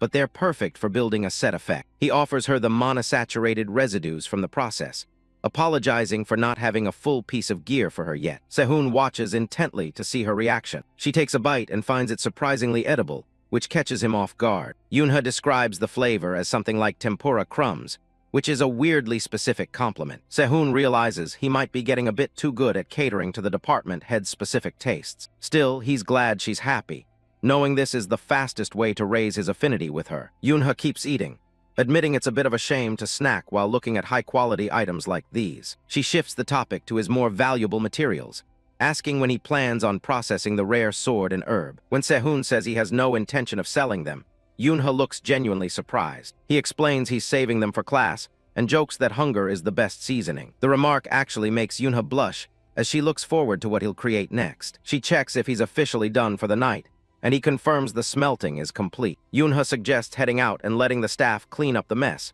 which is music to Sehun's exhausted ears. But just as he's relaxing, something catches him by surprise. Before he can react, Yunha is right there in his personal space. She asks if he's doing okay, and Sehun admits he definitely overdid it with the stamina distribution. She offers to take him back to his room personally, but first, she has a weird question about whether he's afraid of heights. He barely starts to answer when things take a turn. Without warning, Yunha scoops him up bridal style, leaving Sehun completely stunned. She doesn't use the door, instead opting for a more direct exit through the window. They plummet out of the building, Yunha seemingly unbothered by the giant leap. As they fall, Yunha realizes the power she drew from eating that mold was way beyond what she expected. Sehun just smiles to himself, reflecting on how much better this life is going compared to his last one. They soar across the night sky, 2 figures against the moonlit clouds. Meanwhile, back on the ground, a mysterious girl with long black hair is waiting patiently outside the department building. It turns out she'd been there for quite a while,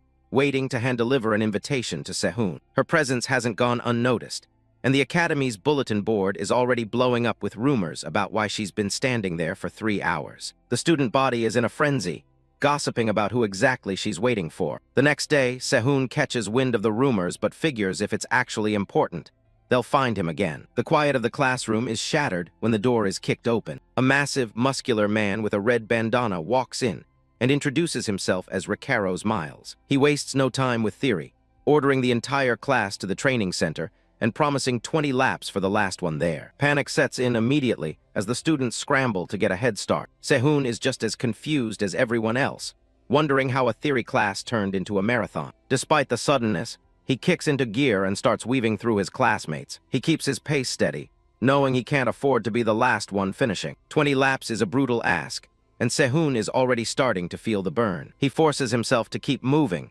gasping for air as he circles the arena. His stamina is hitting rock bottom, and he starts second-guessing if his previous smelting work was enough to get him through this. Ricaro's Miles calls for the class's attention as they gather in the vast training arena. He explains that their Understanding Tools class is shifting from theory to practice due to a new threat. The Yomdo hunters have been targeting any blacksmith capable of forging hero-grade fire attribute weaponry. Sehun recalls that even before his regression, the case of these hunters remained an unsolved mystery. Ricaro's emphasizes that regardless of what gear they forge, they must have the strength to protect their own bodies. The instructor announces that today's lesson is all about the sword, and Sehun knows he has to be careful. Sehun keeps running, determined to raise his base stamina through sheer physical exertion. He feels the weight on his wrist, knowing the performance of the gear he just made is already being tested. The rosary ring he's wearing is absorbing his mana to increase its weight, effectively forcing his stats to grow. He checks his progress,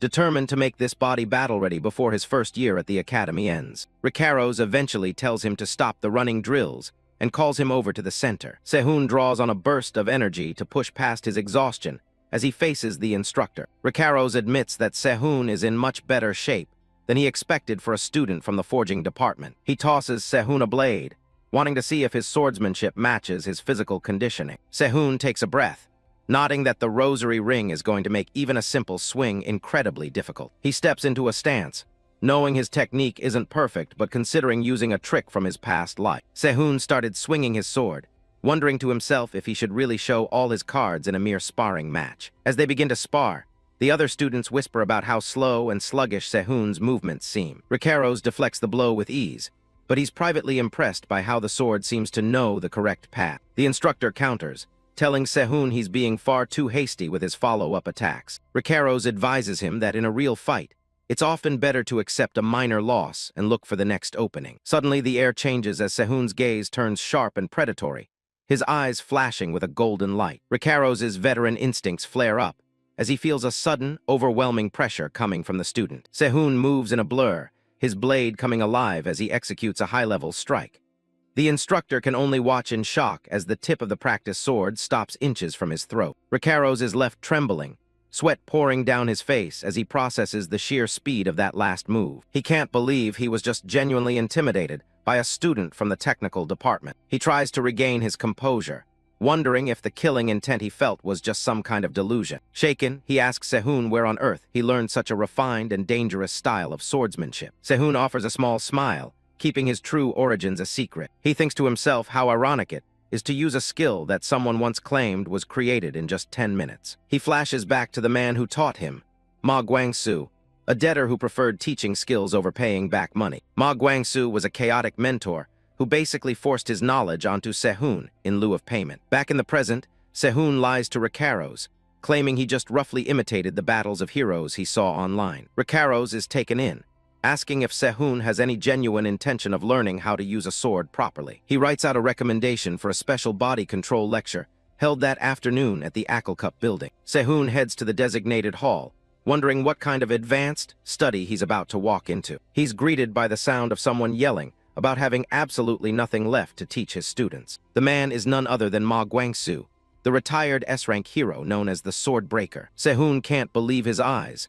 The gambling-addicted regular from his past life is actually an academy professor. He steps into the room and introduces himself, presenting the recommendation letter from Ricaro's. Ma Guangsu is annoyed, nodding that Sehun is now joining the top student from the Borsapa department. Sehun just stares at his former debtor, thinking that this entire situation looks incredibly suspicious. Ma Guangsu asks the eager blonde student if he truly wants to learn under him that badly. He points a finger at the newly arrived Li Sehun, setting up an impromptu test for the both of them. The professor dictates the terms, A sudden death match where the first person to land a single valid hit is the winner. Ma Guangsu raises his arm, signaling for the two combatants to take their starting positions. "Start," he bellows, and the match begins with an immediate and violent surge of movement. Sehun shifts his weight, the heavy training bracelet on his wrist making every sudden move feel like a struggle. Watching from the sidelines, Ma Guangsu wonders if the top student will utilize a technique to remove his body's natural tension. The Borsapa top student, a blonde youth in a neat white shirt, baits Sehun into what he assumes will be a grappling match. Ma Guangsu grumbles to himself, never having much patience for the complex mind games that top-tier students like to play. Sehun ignores the bait and charges directly in, surprising his opponent with his directness. The two of them collide in a tangle of limbs, their forms becoming a blur as they fight for an opening. Sehun's eyes widened as he felt an overwhelming and unexpected power radiating from the blonde student's body. In the heat of their scramble, both students lose their footing and begin to plummet toward the training mat. Sehun seizes the split-second opportunity, mentally triggering the explosive gravity skill of his forged bracelet. The mana circuits on his wrist flare with a fierce blue light, suddenly and violently multiplying his weight. The amplified force of the gravity pulls them both down hard, ending the match with a thunderous impact. Sehun gasps for air, the sudden strain on his body leaving him bruised and momentarily breathless. His opponent, the prestigious top student of the Borsapa department,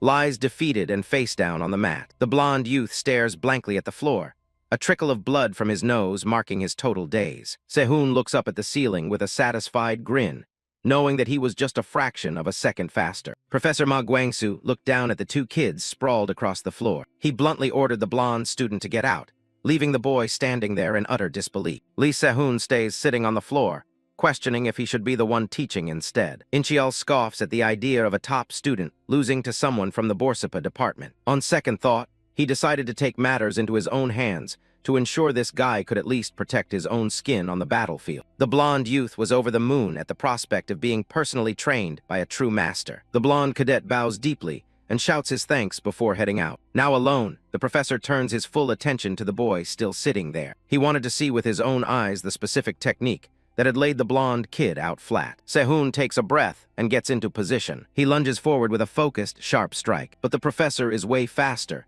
catching the blow with his bare hand like it's nothing. The boy realizes his surprise attack didn't even make the man flinch. Ma Guangsu calls the execution sloppy, pointing out that a move relying solely on surprise is useless once the secret's out. He warns Sehun that teaching such a reckless technique to others would basically be criminal. The professor promises to help him build a body that can actually handle the stress of that move. Sehun just wants to make sure his class registration is officially good to go. With a quick nod, he takes his leave for the day. Ma Guangsu watches him go, thinking the kid is a bit too blunt for his own good. Outside, Sehun walks away, thinking the old man is just doing repair work while acting high and mighty. The blonde youth suddenly caught up, catching him off guard since he didn't expect the guy to still be hanging around. The former rival holds out a fancy black envelope. It's an invitation to Noblesse, a gathering for the Academy's elite families. Sehun wonders why someone like Erika Inao would be trying to reach out to him. The blonde youth admitted the place was crawling with snobs, but regardless,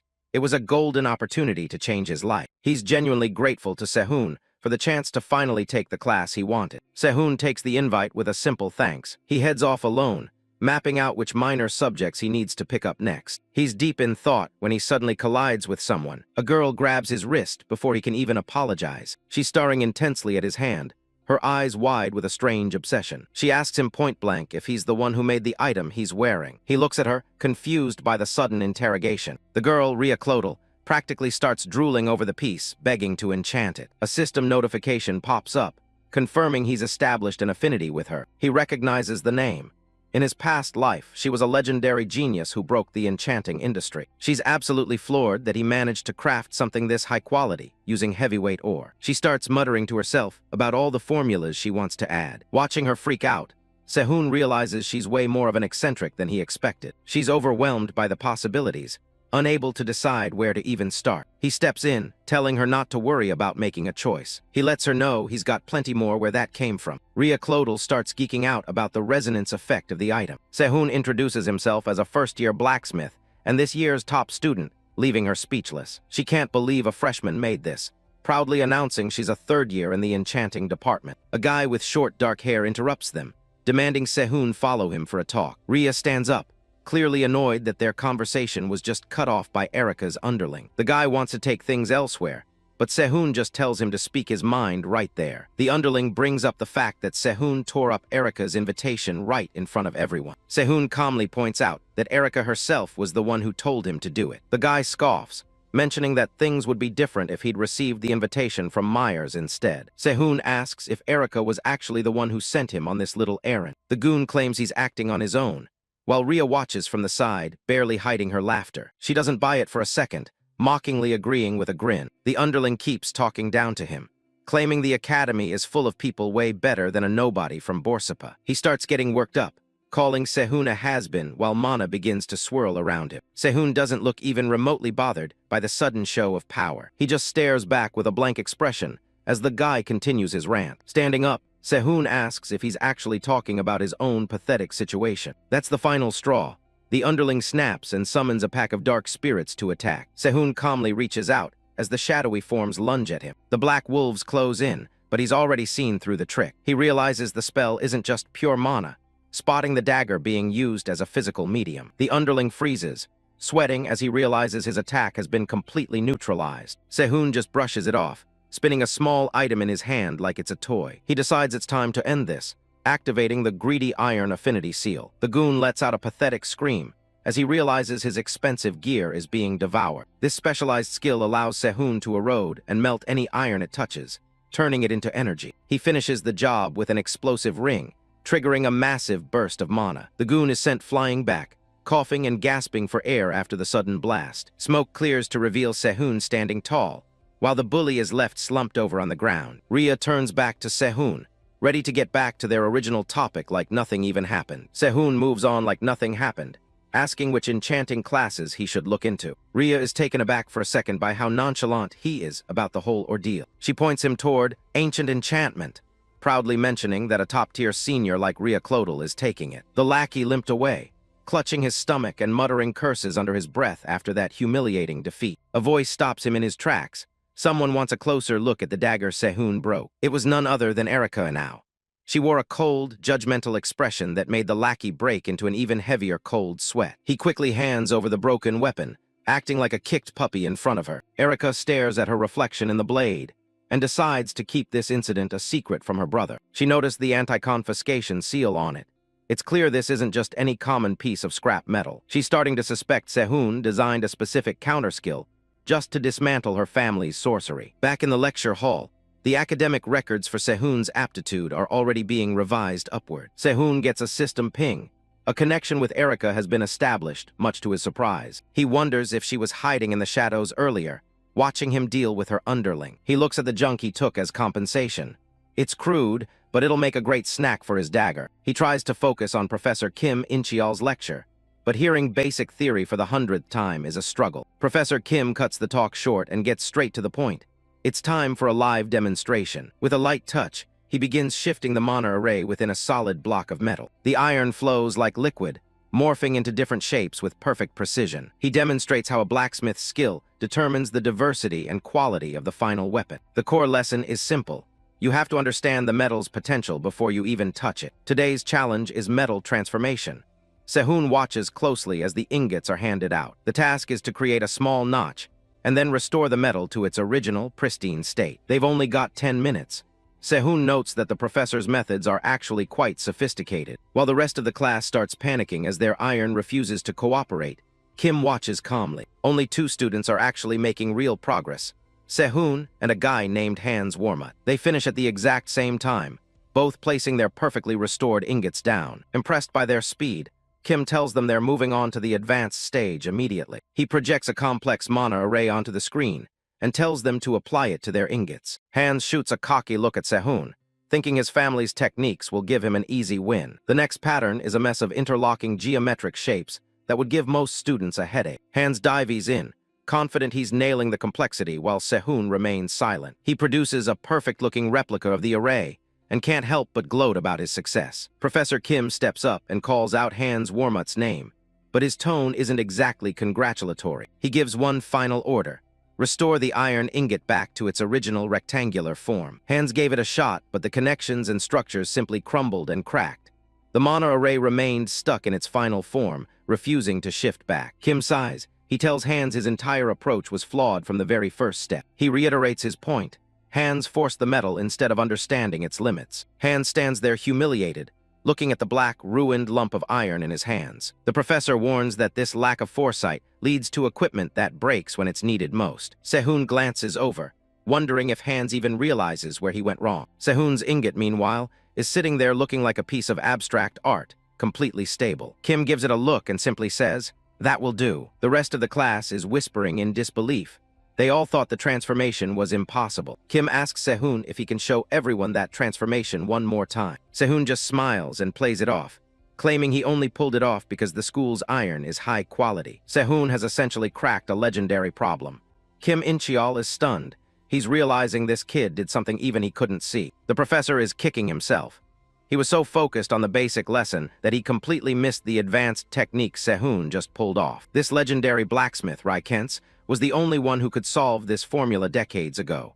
It stayed unbroken until today. The truth of iron transformation was meant to be an impossible wall for every student in this hall. Kim Incheol is still in a daze. He never thought a mere cadet could master a formula that's been a headache for pros for years. As the sun sets on Babel Academy, the shift in Sehun's reputation is already well underway. Kim Incheol stops Sehun as he's heading out.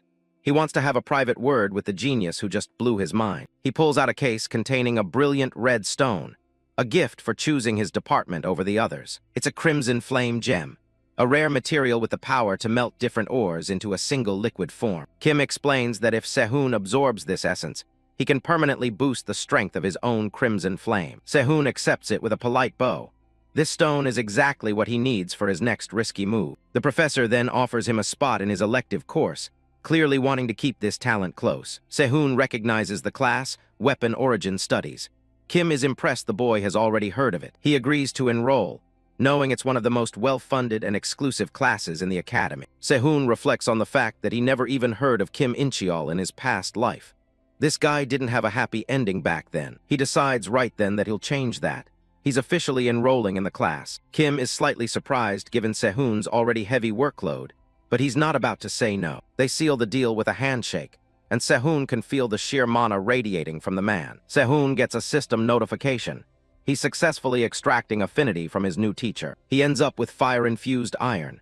It's high rank and perfect for storing intense flames internally. Back in his room, Sehun sits in meditation. If he can forge metal, why can't he forge his own body? Most blacksmiths stick to one attribute, because multiple manas usually cause a violent internal conflict. But Sehun has already exhausted the mana that usually keeps his internal heat in check. He holds the crimson flame gem. His body is now a hollow vessel ready to be filled with that power. His goal is to construct a permanent mana circuit inside himself, specifically for the crimson flame. It's an agonizing process. He grits his teeth as the raw energy starts to burn through his system. A massive surge of red mana erupts as he begins the refinement of his own flesh and bone. He's literally forging himself from the inside out, enduring the kind of heat that would melt normal steel. The process works, and his crimson flame mana is immediately strengthened and upgraded. He's acquired the S-rank skill, Body Refinement Divine Magic. All his base stats take a massive jump. He checks his new status. Strength, endurance, and mana have all hit D rank. He's becoming a monster. Exhausted, he collapses to the floor. In his mind, a familiar figure from his past life appears to mock his effort. It's his old mentor, asking if he's really going to give up when there's still material right in front of him. Sehun wakes up with a renewed sense of purpose. He's going to squeeze every last bit of value out of everything around him, whether it's a future ally or a deadly enemy. He's using it all to make sure he has zero regrets this time around. The clock tower at Babel Academy rings out as an announcement tells the students to put the finishing touches on their latest projects. The instructor reminds everyone that today's results will set the tone for the entire semester, so they shouldn't leave any room for regrets. Inside the forge, students are hammering away, desperate to finish their pieces before the deadline. Sehun looks over a blade, realizing his current body is still too clumsy to keep up with the master-level techniques in his mind. He grips his hammer tight, knowing he can't afford to take it easy if he wants to fix those physical misalignments. Sparks fly as he pours everything into his strikes before plunging the hot metal into the water for quenching. After the long session, he holds up a finished sword, hoping this one will be enough to bridge the gap between his past and present. He's covered in sweat, but he's convinced it's better to forge one perfect blade than a bunch of mediocre ones. He tests the edge, the metal sliding smoothly as he checks for any hidden flaws. As he is sharpening the blade, he can already feel its balance shifting toward absolute precision. Sehun lets out a breath as he feels something within him finally click into place. A mental image of a massive wave crashing down hits him, the distinct sound of his previous limitations being shattered. He knows that specific ringing in the air. It only happens when a masterwork is truly born. As the glow fades, he sees a keen edge that isn't just sharp, but practically infused with his own will. A system window pops up, confirming the successful completion of the White Light Greatsword. Not only that, but he's also unlocked a new skill called White Light Style. The sword is ranked as rare grade, with a quality so high it synchronizes perfectly with mana. Sehun thinks it's just passable since he only used common iron, but the student next to him is completely floored by the result. He smiles to himself, feeling his pre-regression skills slowly but surely returning. While Sehun is satisfied, the rest of the class looks like they're ready to quit after seeing his work. By Saturday morning, he's meeting up with Regressed, who's surprised he actually wants to watch her work. He tells her he's just curious about her fundamentals while they navigate the crowded city streets. Rhea leads him far out of the way, heading toward a secluded area deep in the countryside. They finally reach their destination, a rustic workshop known as Anicap's smithy. Rhea shouts out for her grandma as they step inside,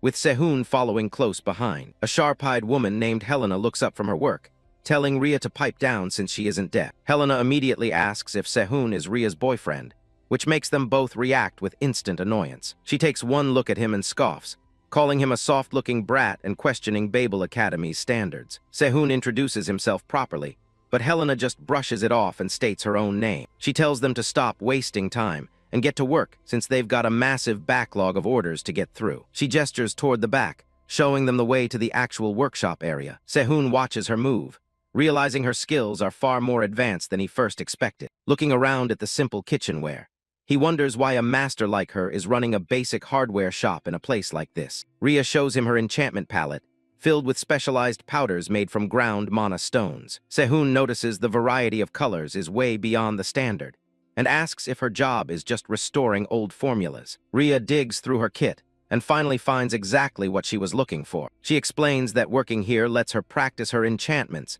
as much as she wants without worrying about the cost of materials. She loads up her brush with glowing golden mana, preparing to start the process. A glowing magic circle forms on the back of a frying pan as she begins applying the enchantment. Sehun watches her intently, remembering that he heard she was currently stuck in a deep slump. He thinks about how people who constantly fail can't even hold on to their spots, reflecting on the pressure Rhea is under. After seeing her work in person, he thinks he's finally figured out exactly what's holding her back and how to fix it. Helena acknowledges Sehun's intense focus, nodding that the ability to lose oneself in work like that is a rare talent in itself. Sehun takes a moment to scan the workshop, taking in the various tools and materials scattered around the room. He spots a crate of special materials, recognizing them as components that resonate with mana circuits to provide unique effects. Sehun admits his hands have been itching to engrave a specific style again, and Helena tells him to go ahead and give it a shot. She points to a cluttered pile of items, challenging him to pick anything if he thinks he's actually capable of it. Sehun decides that if he gets to use a high-quality whetstone like the one in front of him,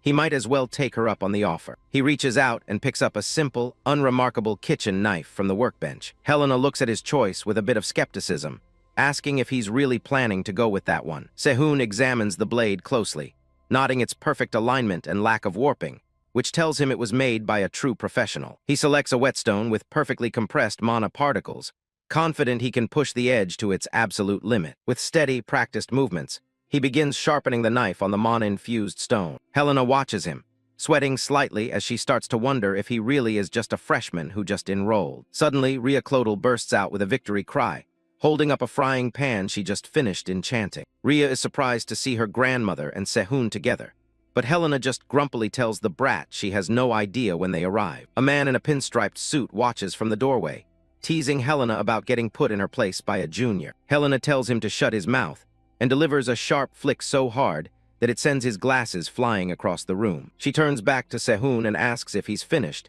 and he gives her a modest nod. He presents the finished knife, admitting it's the best he can do for now but promising to improve in the future. Helena tells them both to head out, dismissing them so she can get back to her own work. As they leave, Rhea thinks her grandmother is just being cranky for no reason and leads Sehun away. Helena stands alone in the workshop, Staring at the knife Sehun sharpened with an expression of pure disbelief. The man in the suit barges back in, loudly asking his sister if she's finished smelting yet. Helena tells him to keep his voice down while he searches for the kitchen knife he needs for his restaurant orders. She asks him when he's finally going to quit his restaurant hobby, considering he's a lead professor in the swordsmanship department. He finds the knife and picks it up, eager to get back to his own business. But as soon as he catches a glimpse of the blade's edge, his face goes completely blank. He asks Helena if she sharpened it while she was drunk again, or if one of the TAs has suddenly become a genius. When she reveals it was actually a freshman, the professor is left absolutely speechless. Helena repeats herself for emphasis,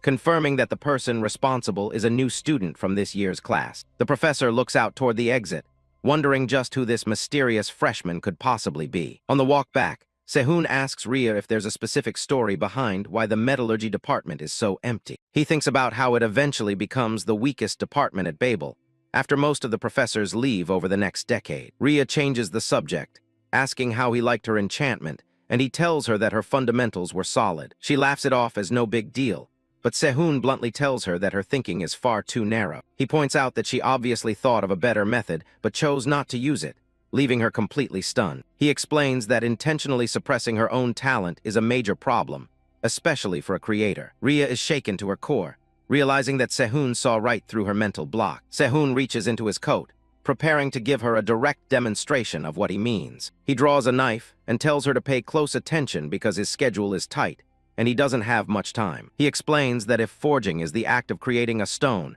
and placing it beneath the water's surface, then enchantment is carving the image of that submerged stone onto the water's surface, like a dream made real. He activates the enchantment, and the blade instantly flares with the intense power of the Crimson Lotus. Sehun calls for a white radiance to flow, demonstrating a different facet of his enchantment skills to the fascinated Riaclodal. He explains that an enchantment shouldn't just sit on the exterior. It needs to be woven deep beneath the surface of the weapon. Ria watches intently as he describes the process of dividing an enchantment into multiple layers for maximum effect. Spinning the knife with practiced ease, Sehun continues his lecture on the intricacies of high-level smithing. To prove his point, he drives the blade into the wooden surface of the workbench with a single, sharp motion. The knife remains embedded in the wood, still glowing with the faint, swirling remnants of his dual-layered enchantment. A tangible sense of killing intent from the Crimson Lotus effect trickles down the blade, flowing exactly as he intended. Sehun thinks to himself that while this is just a basic demonstration, it's exactly what Ria needs to see to break her slump. Ria reflects on his words, realizing that geniuses continue to forge their paths even when they're filled with doubt and hesitation. Desperate to learn more, she begs her junior to let her borrow the enchanted knife for further study. She comically shakes Sehun back and forth, promising to remake the item perfectly and return it if he'll just let her have it. Sehun relents and hands it over, even offering her a bundle of high-quality materials to help with her training. Ria is overjoyed, hopping around with the knife held high while shouting her gratitude to her generous junior. Sehun watches her dash off, wondering if he's made the right choice in entrusting his work to such an eccentric person. A system notification appears, confirming that he's established a level 1 connection with Riaclodal from the perspective of a creator. Later that day, Sehun heads toward the Martial Hall, eager to see a clash between two of the most famous figures of his past. Erika Inao follows him silently, leading Sehun to turn back and ask what exactly she thinks she's doing. She tells him she's just following him, and she maintains her stoic expression even when he asks if she'd leave if ordered. Erika says she'll just watch from a distance, a response that leaves Sehun feeling slightly exasperated by her persistence. He gives up on arguing and leads her into the massive arena, deciding it's better to just focus on the upcoming match. A status window identifies Erika Inao as a Society Contact Stone, a high-grade artificial ore used to stabilize mana arrangements. Another window pops up for Riaclodal, labeling her a Miss-Explosion Catalyst that can draw out the full potential of mixed materials. The crowd's roar fills the air as the announcer welcomes the new students to the highlight of the day, the ranking match. The youngest professor in the martial arts department, Lan Fang, takes the stage as the match's energetic host. Lan Fang wastes no time and begins the introductions for the two formidable competitors about to face off. A bright spotlight focuses on a lone figure at the center of the ring, the undisputed top senior of the fourth-year class. She is introduced as the heir of the Myers family, a 3-year reigning champion and an active A-rank hero. The champion is revealed to be the legendary Holy Sword Master, Arya Myers, her blonde hair shimmering under the arena lights. As the crowd cheers for Arya, Lan Fang introduces the first challenger of the day, a rising star with a lot to prove. A tall spearman steps into the light, identified as the inheritor of the Flame-Wheel Withering Blossom spear from the third-year class. Sehun watches the newcomer with a slight smile, thinking about the long history they share from his previous life. The challenger is revealed as the intense Yom Sungha, also known as the Mad Dog, his eyes burning with blue fire. The two warriors clash immediately, their weapons meeting in a massive explosion of flame and steel. Yom Sungha unleashes a series of rapid strikes with his spear, the air around him swirling with a violent, fiery aura. Arya Myers remains perfectly composed, her sword ready as she waits for the perfect moment to counter her opponent's rage. Their weapons meet with a thunderous bang, creating a brilliant flare that illuminates the entire martial hall. Yom Sungha grinds his teeth in frustration, clearly feeling the immense pressure of facing the academy's top student. Arya effortlessly parries a blast of flame, her movement so precise that she barely seems to be exerting herself. A confident smile plays on her lips, and her golden eyes glow with an otherworldly light as she enjoys the heat of the fight. She stands tall amidst a swirling vortex of fire, looking every bit like the unstoppable champion she's claimed to be. With a sudden, powerful strike, she sends Yom Sungha flying across the arena, his spear barely absorbing the impact. Sehun watches the one-sided exchange with a critical gaze, disappointed that Yom Sungha hasn't yet reached his full potential. Sehun watches the duel with a critical eye, thinking that while many things are off, the biggest issue lies with the weapon Yom Sungha wields. Yom Sungha launches a final, high-speed attack, but his technique feels incomplete without the proper equipment. The clash ends in an instant when Arya Myers stops her blade inches from Yom Sungha's neck, ending the match in a total stalemate. The challenger is left breathless, the sharp point of the holy sword master's weapon serving as a cold testament to her superior skill. Overwhelmed by the realization of his loss, Yom Sungha lowers his head and formally concedes the fight. Arya Myers stands victorious and composed, giving a simple, polite nod to her opponent for his efforts. A deafening roar of cheers sweeps through the martial hall as the scoreboard flashes the final result. Arya Myers remains undefeated. Lan Fang takes the stage with her microphone, announcing that the post-match interview will be cut short as the challenger has already left. Arya laughs to herself, relieved she doesn't have to face another rank 9 fighter right away after such an intense bout. To appease the restless audience, Lan Fang suggests a Q&A session while the frustrated Yom Sungha stomps away in the background. Sehun decides he's seen enough, nodding that the Mad Dog is clearly in a foul mood after his embarrassing defeat. Erika Anao is taken aback when Sehun stands to leave, questioning why he wouldn't stay for the rest of the festivities. As he descends the stairs, Sehun mutters about how annoying the host is, clearly uninterested in the school's social events. Erika follows closely, relieved that he wasn't there to see her brother, but she remains puzzled by the intensity of Sehun's irritation. She looks at him with newfound focus, realizing that this particular freshman might be more than he initially appeared to be. On the arena floor, Arya Myers pauses and looks back toward the stands, as if sensing a peculiar presence among the crowd. Her eyes glow with a piercing light as she spots Sehun's silhouette, sensing that there is indeed one student worth keeping an eye on. A quiet park near the martial hall, Yom Sungha sits alone on the steps, taking a deep breath after his match. Lee Sehun watches him from a distance. Yom Sungha alive and well, he notes to himself. Sehun remembers him as a future pillar of the final strike force. He's hopping to secure a bond stone now without things getting messy. Sungha senses the presence and looks over his shoulder. He asks if Sehun was watching him. He stands up, impressed that anyone managed to track him down to this spot. Sungha recognizes him as Borsipa's faculty top student. He's curious why someone like Sehun would be looking for him. Sehun keeps it light, saying he just wanted to talk for a bit. Sungha's expression immediately turns sour. He isn't interested in making friends. He tells Sehun to leave, his patience already wearing thin. Sungha doesn't sugarcoat it. He flat out says he hates weaklings.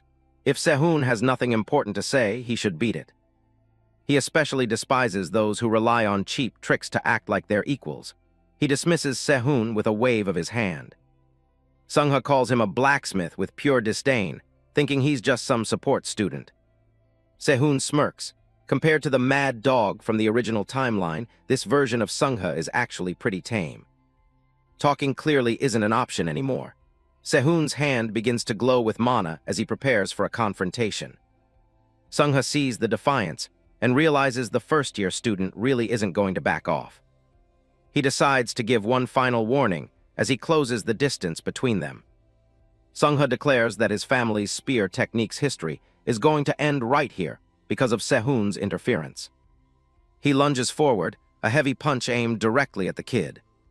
Sungha's fist was relentless as sparks of mana crackled violently through the air. Unfazed, Sehun moves with perfect timing to intercept the senior's blow. A system message flashes. Bond engraving Greed Iron is activating. Sehun effortlessly brushes aside the mana-packed punch. Sungha is completely caught off guard. Sungha acknowledges the first year has some skill after all, but he isn't backing down yet. Sehun notices the ember trails, residual mana lingering in the air from the previous strike.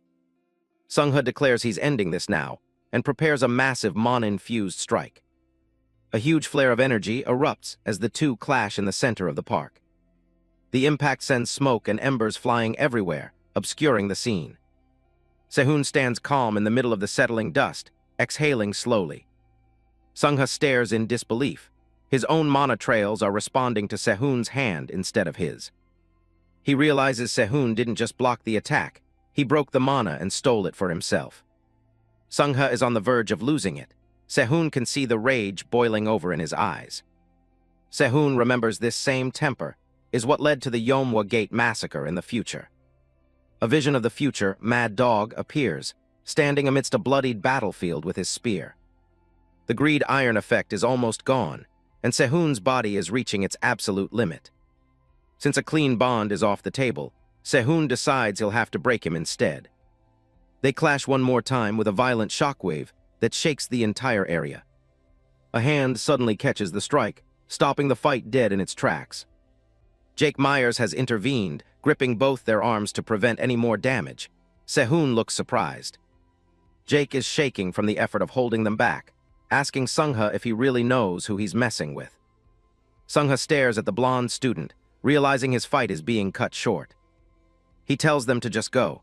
Jake pulls Sehun away, relieved that the tension is finally breaking. Jake tells Sehun to stop saying weird things and just keep moving before things get worse. Sungha stands alone, realizing his temper almost dragged his master's reputation through the mud. Jake stands over Sehun, looking frustrated.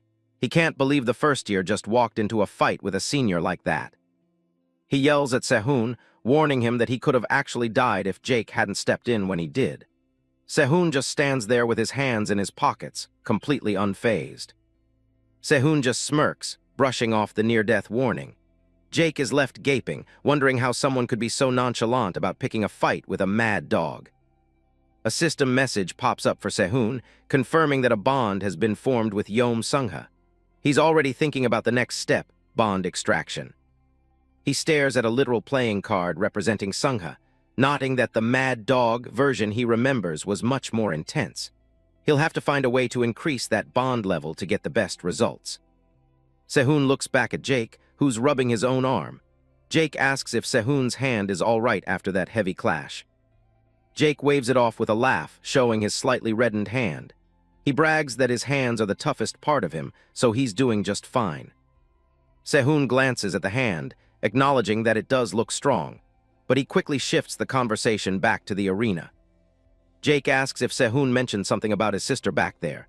Sehun confirms, asking if he means Arya Myers. Jake starts to panic, recalling that Arya was asking a lot of questions about the new student. Sehun doesn't help the situation, bluntly calling her annoying. Jake's face goes pale as he realizes his sister has actually taken a personal interest in this guy. It's a terrifying thought for any brother. He repeats it for emphasis. The holy swordmaster herself is looking at Sehun. Sehun remains silent, his expression unreadable. Sehun notes that Arya must have sharp ears to have heard anything from the noisy spectator stands. In his mind, she's definitely a presence to be wary of. Jake tells him to shut up before he makes things worse. Sehun thinks to himself that if he gets the attention of Sungha's rival, his own presence at the academy will naturally grow. Jake sighs, telling him not to take it so lightly. He starts to explain just how dangerous his sister can be. Sehun cuts him off, calling Arya petty and scheming. Jake is caught off guard by the sudden and specific insult.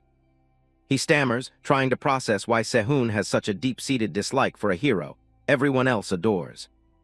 Jake asks the million-dollar question, what did she ever do to make him hate her this much? Sehun's gaze hardens as a dark memory surfaces. A vision of Holy Swordmaster, Arya Myers, appears in Sehun's mind. She was the peak of grace and power in the previous timeline. But then she vanished without a trace, leaving a void where a hero used to be. When she reappeared, she wasn't a hero anymore. She was a monster using the remains of a demon god as a blade. The demon god of annihilating light was a name that inspired pure terror. Back in the present, Sehun doesn't give a real reason. He just tells Jake that he doesn't like her face.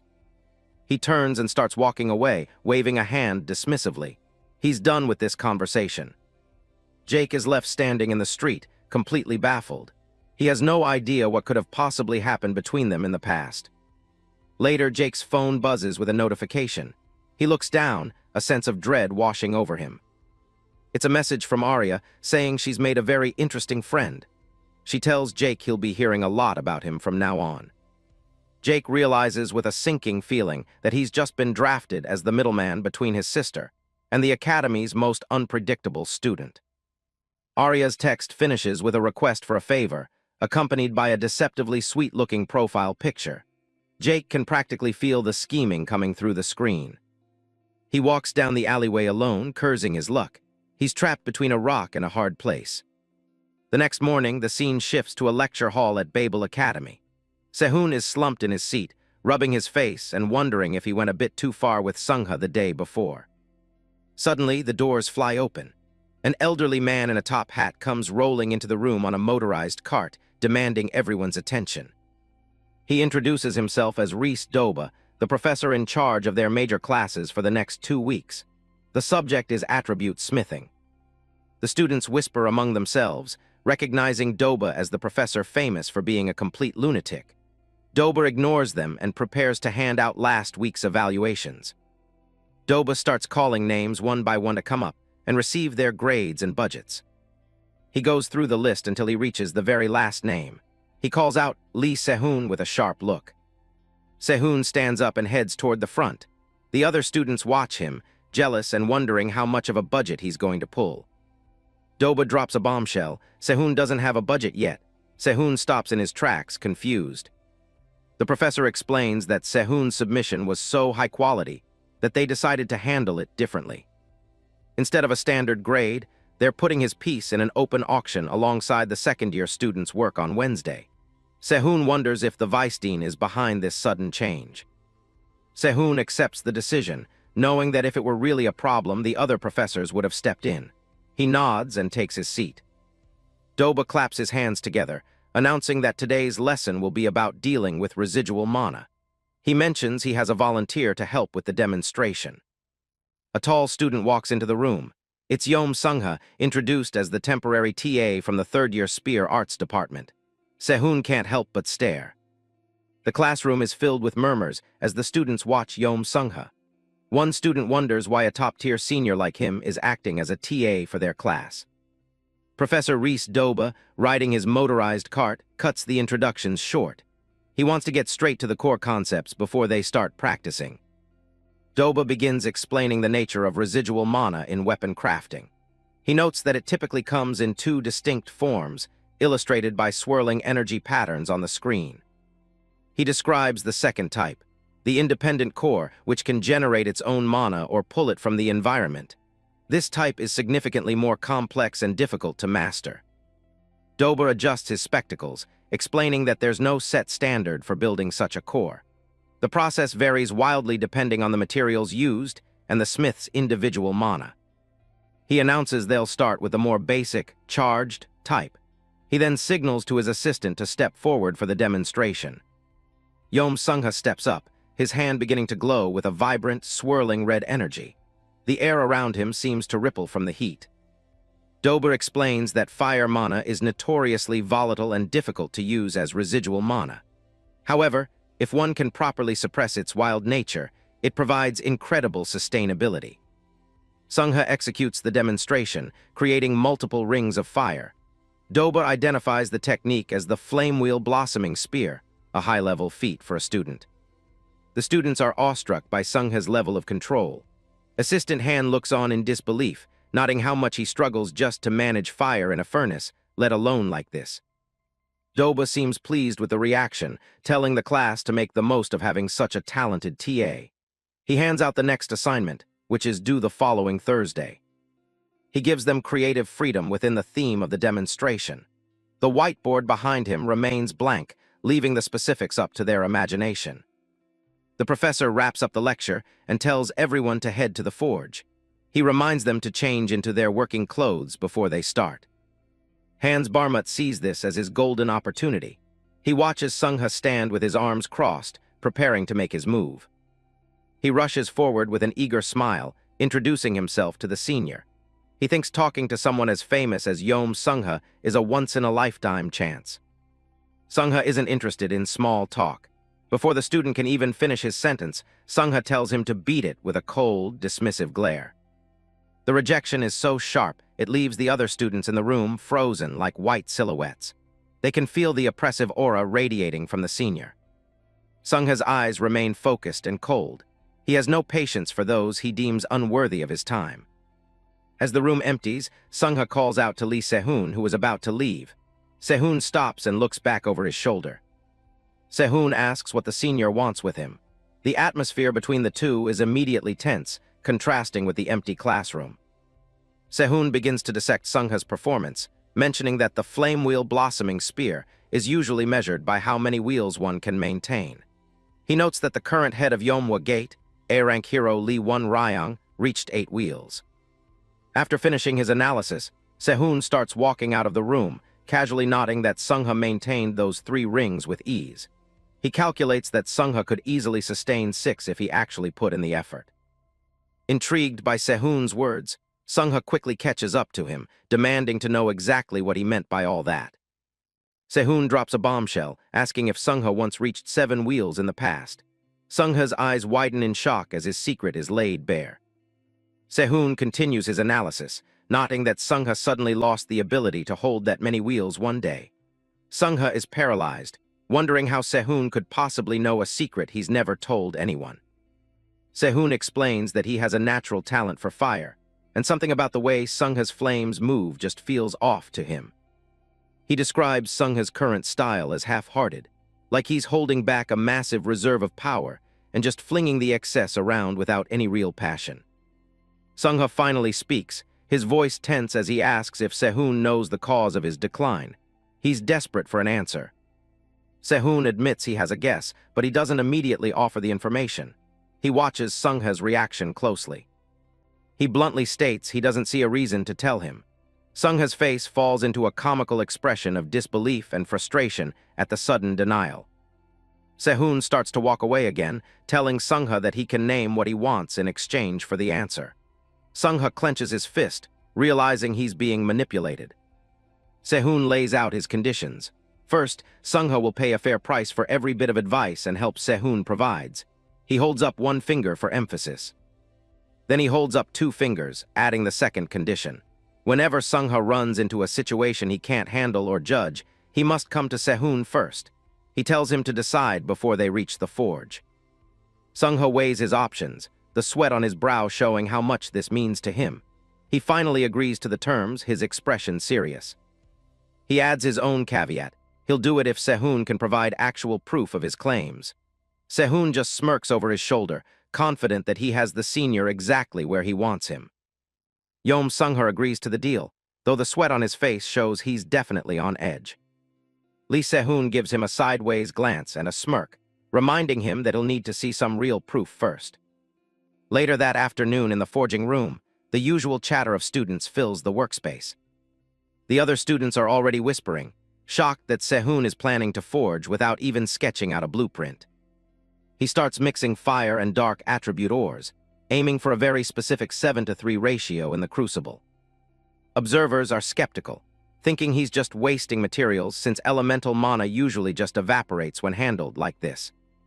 Sehun watches the heat closely, waiting for the exact second the elemental mana begins to seep out of the ore.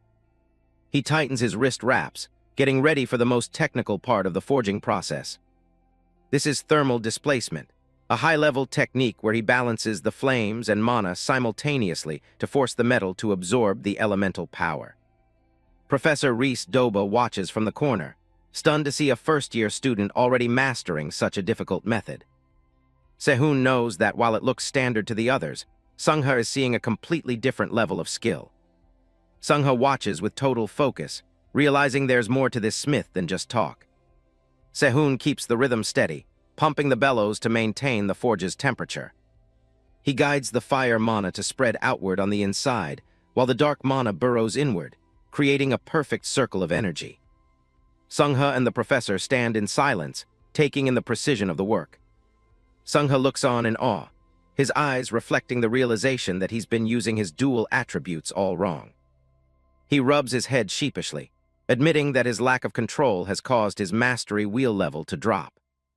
He explains that while 5 black flame wheels are technically stronger than 7 regular ones, he still lacks the energy to reach the required level.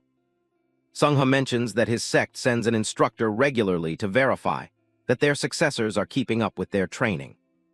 He's terrified because falling below the 6th wheel means he'll lose his status as the successor to the Yomwa sect. Sehun asks if he can just fake it using the old way this one time, but Sungha knows that's impossible. He tries to summon his power, but the dark attribute mana immediately flares out of control, refusing to listen. When Sehun asks when the instructor is coming, Sungha lets out a long sigh and says it's tomorrow. Sehun thinks it over, knowing that losing his status would lead straight to excommunication for Sungha. Sungha grabs Sehun's shoulder, practically begging for a way out. Sehun asks if he's really willing to do anything to save his position, and Sungha doesn't hesitate to say yes. Sehun's gaze stays cold as he accepts the challenge. It's time to get to work. A system window appears as Sehun extracts the Crimson Resonance Black Stone, a high-quality ore that vibrates with both fire and dark mana. He leads Sungha to the anicaps private training room, a restricted area that only the top rankers are allowed to use. Sehun uses his access to tweak the room's holographic skin, preparing a specialized training environment. The entire room shifts, turning into a perfect replica of the Yomwa sect's own training grounds. Sungha is stunned by the resemblance, but Sehun just tells him his master sent him the data to use sometimes. Sehun pulls out a red stone, ready to create a specific training tool to fix Sungha's mana issues. He channels his energy into the Crimson Resonance Black Stone, shaping it for the weapon. The system confirms the stone's advanced rank, noting that its resonance is perfect for balancing opposing mana types. In seconds, Sehun finishes a short spear with the stone embedded into its frame. Sungha looks at the dual spears with skepticism, finding the idea of using 2 weapons at once even more awkward. Sehun tells him to stop complaining and focus on creating a flame wheel in his left hand, while releasing dark mana in his right. Sungha takes a breath, centering himself as he prepares to try the impossible. He begins to spin the spears, and a violent swirl of fire and dark energy erupts around him. The shock of the power leaves Sungha completely stunned, his eyes wide as he realizes what just happened. Confused by the sensation, he asks Sehun for an explanation, and the smith points out that he was unconsciously leaking dark mana into the wrong hand. Sehun explains that Sungha's manas are clashing, because he's been trying too hard to suppress the dark attribute for his entire life. He hands over a specialized wristband, explaining that once Sungha learns to channel both manas at the same time, reaching the 6th wheel will be easy. Sungha takes up his spear, starting to see the true potential of the equipment Sehun has provided for him. 3 hours into the intense training session, Sungha is already moving with much more fluid precision, his flames following the dual spears. Sehun watches the progress closely, noting how quickly the warrior is adapting to a training method originally designed by his future self. He's curious to see if Sungha can truly live up to the legendary reputation of his own past self. The training breakdown is incredibly detailed, covering everything from his breathing pattern to subtle shifts in his center of gravity. Sungha focuses on the wavelength of mana circulating through his body, trying to release it perfectly at the tip of the spear. Sehun keeps staring intently at every movement, which Sungha finds a bit unnerving, but Sehun just calls it necessary data collection. Sungha knows he can't argue with results, especially since he's relying on the weapon Sehun is currently crafting for him. Sehun plays it down, claiming he's only making the spear for a class assignment, which gets a defensive retort from Sungha about the skill of a first-year student. Sehun decides to change the subject, getting a bit more serious about why Sungha is so desperate to stay in his position. He asks why Sungha feels such a strong need to maintain his status as the successor to his sect. Sungha looks away for a moment, stating simply that it's what his master wants for him. He feels a deep sense of duty, believing that as a disciple, his only path is to follow his master's will. Sungha's loyalty stems from his childhood. He was an orphan taken in and raised by the legendary S-rank hero Yom Jin-hyun. Even though Jin-hyun retired due to injury and lost his power, his influence over Sungha as a father figure is absolute. Sehun realizes the depth of their bond, as a system notification confirms their bond level has increased to level 3. Sungha eventually asks the obvious question, why exactly is Sehun putting in all this effort to help him? Sehun gives a faint, knowing smile as he looks at the warrior, but he doesn't answer immediately. He shows Sungha a vision of the 6 great demon realms, desolate lands teeming with demonic beasts that have swallowed civilization. Sehun explains that he plans to conquer those realms, and to do that, he needs powerful warriors to protect him while he handles the gear. He makes a blunt point about money too, saying a sect leader needs both wealth and skill, which Sungha finds a bit too materialistic. Sehun shrugs it off, reminding him that they aren't exactly old friends, so he shouldn't be expecting any charity. Sungha takes the point and taps his spear against his shoulder, seriously considering the price of this alliance. He makes a vow. If Sehun helps him become the sect leader, he'll follow him into every one of those demon realms. He promises to kill every demon god in their path, demanding that Sehun make him the weapon that can do it.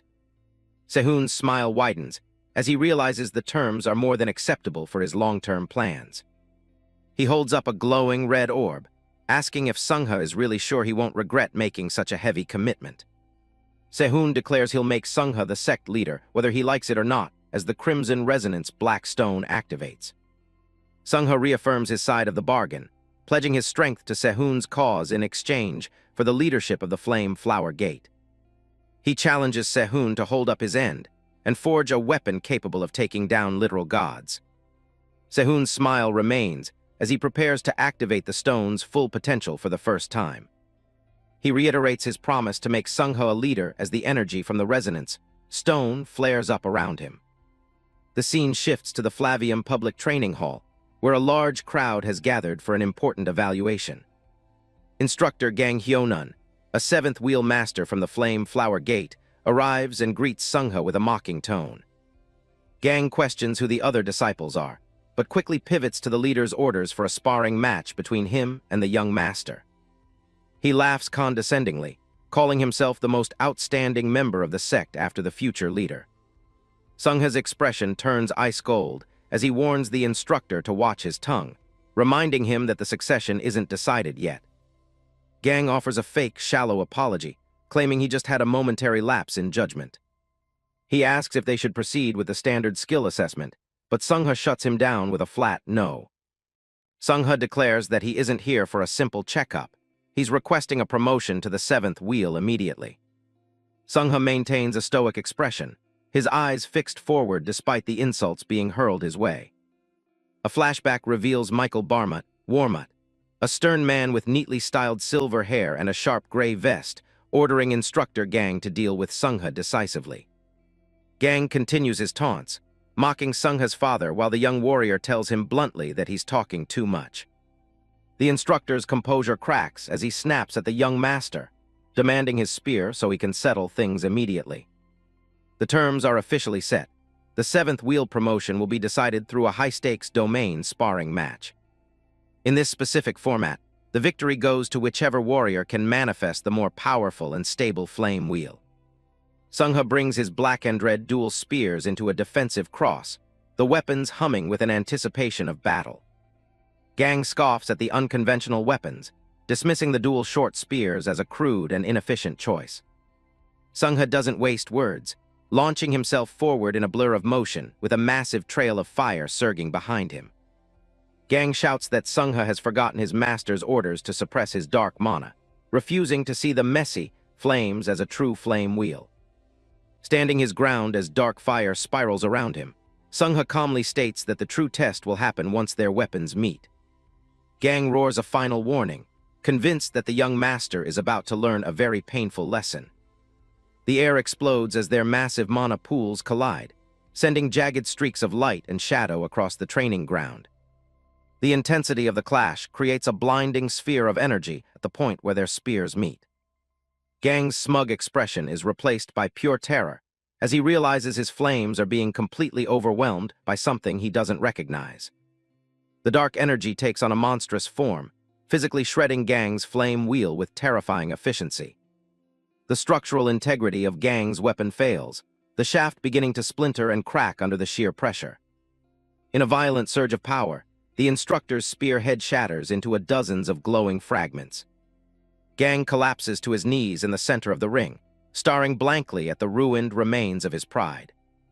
Sungha stands triumphantly over the fallen instructor, resting his spears on his shoulder while repeating Gang's earlier insult back to him. Sehun watches from the sidelines as Sungha reflects on the fact that his victory here makes his status as instructor and successor official. After the match, Sehun asks about the remaining steps required for Sungha to take full control of the sect as its leader. Sungha explains the daunting requirements. He must reach the 8th wheel and gain the majority approval of all current instructors. He acknowledges that future battles won't be as straightforward as today's domain match, but his resolve remains unshaken. Sehun dismisses the difficulty, suggesting it won't take long, while Sungha notes how easy he makes it sound. Flashing a knowing smile, Sehun reminds the future sect leader that he needs to start thinking about the price of his services. Sungha doesn't hesitate, promising to provide whatever cash or rare materials are needed for Sehun's help. Sehun is quick to follow up, revealing that he already has a new commission ready for the warrior to handle. Sungha looks down at his powerful new spears, realizing that Sehun's talent as a smith is far beyond anything he's ever seen. He wonders what kind of incredible weapon Sehun will create next as the young smith watches him with a calculative gaze. Sungha officially asks for an even more usable weapon, while Sehun jokingly tells him to put the dangerous spears down. The scene shifts to the bustling interior of the Babel Academy auction house, filled with an air of wealthy expectation. On the main stage, a charismatic announcer welcomes the audience to the refining department's regular second-year auction. Sehun is seated in the crowd next to Inao Erika, an elegant girl with long black hair and a floral kimono. He notes the surprisingly large turnout. Professor Kim Incheol, a dignified man with a full white beard and sharp eyes, is also among the notable figures in attendance. Sehun spots Michael Barmut in the audience and wonders what kind of underhanded scheme the man is planning for this event. The announcer presents a white cloth called Seo Jumpo, a material woven from the fur of a legendary S-class white tiger. A demonstration begins on stage, testing the sharpness of a submitted sword against the notoriously resistant fabric. The blade strikes the white cloth with a heavy clang, showing that the material can withstand even high-level slashing attacks. The test is designed to expose weapons that have sacrificed durability and structural integrity for the sake of temporary cutting power. The auction officially kicks off with the introduction of Cadet Joseph's blue-horn sword as the first item for bidding. Sehun observes the process with keen interest, while Inao Erika leans in to ask if he understands the hidden motive behind the test. Lee Sehun explains the complex nature of the white tiger beast, noting that its hide and bones possess different mystical properties. He highlights that the fur is particularly dangerous because it mimics the sharpness of any metal it touches, effectively eating away at a weapon's durability. Inao Erika realizes this test is a death trap for high-precision swords, yet she's stunned by Sehun's eerie calmness. Sehun smirks, fully aware of Michael Barmut's scheme. However, he knows his masterpiece will turn that trap into a total joke. The gavel strikes, ending the previous bid as the atmosphere turns electric for the day's final, most anticipated item. The announcer calls out item 36, the white light longsword forged by the first-year valedictorian Lee Sehun. The demonstrator unleashes a powerful strike, the blade whistling through the air before colliding with the legendary Seo Jumpo cloth. The crowd gasps as the sword slices through the S-class fur-like paper, maintaining a flawless edge despite the fabric's corrosive properties. Michael Barmut stares in pure disbelief, his face twisting in rage as he watches his perfect trap get shattered by a mere freshman. Standing radiant on the pedestal, the white light longsword proves one thing: Sehun's craftsmanship has officially defied all logic. Michael Barmut is left speechless by the sudden turn of events. Lee Sehun makes his way onto the auction stage. He confidently steps up to the mic, asking the crowd for a brief moment of their time. He explains that a weapon designed around killing edge usually wouldn't stand a chance against high-tier materials. But his blade is different. It pulls mana from the air and compresses it into a razor-sharp second layer. He demonstrates the killing edge, showing off a glow that's far too sharp to be mere light. Inao Erika watches from her seat, wondering if this technique was behind the sword's earlier performance. Sehun confirms it, explaining that when two identical edges meet, they resonate instead of canceling out. He holds out a piece of crystallized mana, promising that killing edge can do even more. A system window reveals the details of Inao Erika's high-grade, tuning stone bond. Sehun grips the hilt, activating the bond to correct the blade's internal mana arrays. The erratic mana patterns on the sword begin to shift and align under his control. He focuses his energy, knowing he just needs to create one clear path for the mana to flow. With a single glowing strike, the transformation of the weapon is complete. A notification pings. The white light greatsword has officially evolved into a rare-grade weapon. The upgraded stats show a sword filled with pure white mana, now capable of killing edge amplification. Sehun smugly points out that a standard whetstone could never achieve an edge this perfect. He casually turns to the auctioneer and tells him to reflect this change in the starting bid. The auctioneer doesn't miss a beat, jacking up the price from 1 million won to 5 million. Inao Erika's interest is piqued now that the weapon has jumped to rare grade. The bidding war explodes as offers fly in from all over the room, quickly crossing the 100 million mark. Jake Myers gets aggressive, shouting out a bid of 200 million won. Erika doesn't blink, calmly raising the price to 210 million. The auctioneer keeps the energy high, taunting the crowd about going home empty-handed. Jake throws out 300 million, but Erika immediately counters with 310. Sehun watches the numbers climb, amused by how casually the ultra-rich throw around a small fortune. Then a massive bid of 600 million won hits the table, silencing the entire room. Jake was left speechless, remembering his sister's urgent demand to secure this weapon at any cost. The Borsapa department head looks on with a predatory gaze, thinking the current bid is still too low. The tension is palpable as a whale officially enters the bidding war. Jake slumps in his seat, looking defeated as Erika also feels the pressure. It's all over. The white light greatsword is sold for a mind-blowing 600 million won. Later on, Sehun checks his phone to see the full balance successfully transferred to his account. The Borsapa department head walks into a private room where Sehun is waiting. He confirms the transaction went through and tells her he plans to test the sword in a danger zone. She toys with her cane, commenting that using such a high-tier weapon for mere training is a waste. She suggests he take it to Silver Moon Mountain, a prime spot for the upcoming student drills. Sehun considers the suggestion over tea, thinking that a little preparation might be helpful. The department head goes quiet for a moment, weighing the implications for her own position. Sehun offers to forge her a custom weapon in exchange for the advice, which makes her check her calendar. He smiles to himself, knowing his thank you was the perfect excuse to move his plans forward. A final note highlights Jurgen Kruger, the world's most powerful summoning sorcerer. Flashback to Sehun's past life, an ambush by a demon soldier during the brutal Myriad Demon War. Visual of Silver Moon Mountain, the hidden location where one of the artifacts he lost that day still remains. In the present, Jake Myers stands before his sister's shadow, waiting for her reaction. Arya Myers smiles, nodding with a hint of condescension that he failed to recover the weapon. Jake apologizes profusely, but Arya is already looking ahead to their next move. She reminds him of their shared class, and tells him to keep a close eye on their target. She promises to help him with the succession ceremony if he manages to handle this situation properly. Her gaze turns sharp, warning Jake that he's in danger of losing his top rank if he continues like this. Jake clenches his fist, realizing he can't afford any more mistakes before graduation. He vows to bring back a sword from Lee Se-hoon, promising to do whatever it takes. Arya teases him for his sudden outburst, forcing another quick apology from her brother. She laughs and tells him to go for it, enjoying the sight of his newfound determination. She has a smug, confident look as she watches him prepare to leave the office. She watches from her window, thinking about how much Se-hoon irritates her.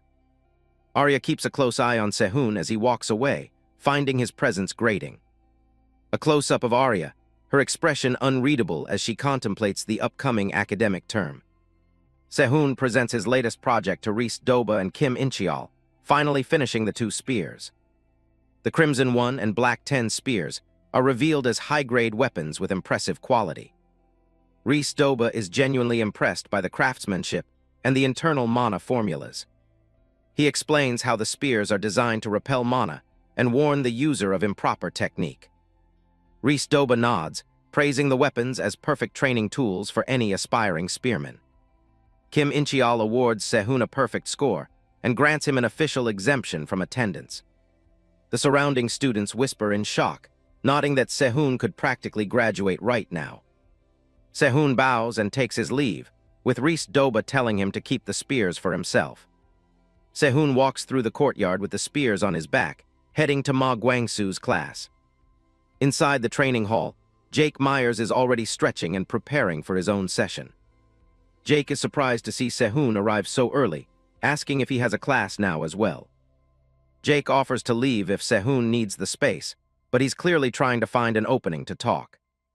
He attempts to ask for a favor, but Se-hoon's cold expression already signals the answer. Se-hoon immediately refuses, not even giving Jake a chance to explain himself. He calls Jake out, knowing his sister Arya is the one who really wants the weapon. Se-hoon knows that a subpar weapon would only make legendary heroes like Arya lose interest in him. Seeing that words aren't working, Jake reaches into his bag for a different kind of persuasion. He pulls out the Hammer of Black Flames, a hero-grade artifact with mid-high quality. The hammer is forged from refined dragonite, crackling with fire and dark attribute mana. Se-hoon inspects the artifact, nodding that while it's a decent piece, there's still room for improvement. Jake proposes a spar, wagering the hero-grade hammer on the condition that Se-hoon helps his sister. Se-hoon's gaze sharpens as he silently weighs the risk and reward of the duel. He accepts but adds his own condition. If he wins, Jake can't mention Arya for a month. The spar begins, with Se-hoon standing ready with his twin spears as Jake prepares to strike. Jake clenches his fist, blue mana swirling violently as he prepares to go all out from the start. Se-hoon is impressed by the level of mana compression, recognizing the power Jake used in their last encounter. Se-hoon focuses, his red eye glowing as he prepares to shift his power. He reaches for the social link stone on his wrist, a tool that allows him to tap into the strength of others. A system notification confirms that Inao Erika's bond imprint has been deactivated, replaced by Ryu Yunha's Gluttony Iron. His mana fluctuates, adjusting itself to an optimal state for the coming strike. He tightens his grip on the shaft of the short spear, his knuckles white against the dark wood. The weight of the weapon feels perfect in his hand as he prepares to show Jake Myers the true meaning of a duel. Jake is caught off guard by Se-hoon's stance, noting how naturally he handles the short spear. He realizes that being a blacksmith doesn't mean Se-hoon is only proficient with a hammer. Jake shifts his weight, his sneakers squeaking against the polished floor of the training hall. He warns Se-hoon that relying on a familiar weapon won't be enough to overcome his superior technique. With a sudden burst of speed, Jake lunges forward, a trail of sparks marking his explosive movement. He's determined to prove that his rank as the top student isn't just for show. The two clash in the center of the room, blue and red mana exploding outward as they exchange blows. Jake shouts that he won't be pushed around so easily this time. Se-hoon remains calm, his eyes tracking every movement of Jake's mana-infused limbs. He's waiting for the perfect moment to reveal the hidden power of his new spear. Jake grins, thinking he's finally cornered the elusive blacksmith. He yells out that victory is already within his grasp. Suddenly, a small, intense flame flickers into existence in the darkness between them. The air around Sehun begins to shimmer with an oppressive heat. Jake flinches as a massive wave of fire attribute mana erupts from Sehun's spear. He's stunned by the sudden change in atmosphere, wondering what kind of technique he's witnessing. Sehun whispers the name of the technique, Flame Wheel Ember Spear. A crimson aura surrounds him, the silhouette of a legendary warrior appearing briefly behind him. Sehun recalls his past life and the stories he heard from the legendary trio known as Samjun. At first, he only sought to raise his bond level with them for his own benefit. But once they truly opened up to him, they shared forbidden techniques that had never been passed down to anyone else. He sees their silhouettes in his mind, a reminder of the legends they once were. He remembers the face of a hero with glowing red eyes who once told him he had no talent for martial arts. Back then, he was insulted and criticized for his pathetic attempts at mimicry. Even though those words still sting, Sehun knows he can at least manage a crude imitation of their power for now. He channels the fire into his spear, the tip glowing like a branding iron. He swings the spear in a wide arc, a ribbon of fire following the movement of the blade. The heat is so intense that the wooden floorboards begin to smoke and char beneath them. Jake is forced back, his eyes wide as he realizes he's been on the defensive ever since he lost the flow of the fight. He feels like he's being dragged around by Sehun's every whim. Jake grits his teeth, trying to rationalize what he's seeing. He assumes that Sehun's incredible physical abilities are merely the result of a temporary skill. He watches Sehun's flaming spear intently, looking for any sign of an opening. He decides that if he can just stall until the skill's effect wears off, he can turn the duel around. Jake leaps back, keeping his distance to buy himself some time. He doesn't realize that Sehun has already seen through his plan. Sehun smirks, impressed that Jake figured out that stalling would be his best option. He acknowledges that the blonde student has good instincts, as expected of the academy's top student. Deciding to end the fight quickly, Sehun activates the mana stored in the ink spider bracelet from Yom Sungha. A surge of dark, purple mana twists around his arm and spear.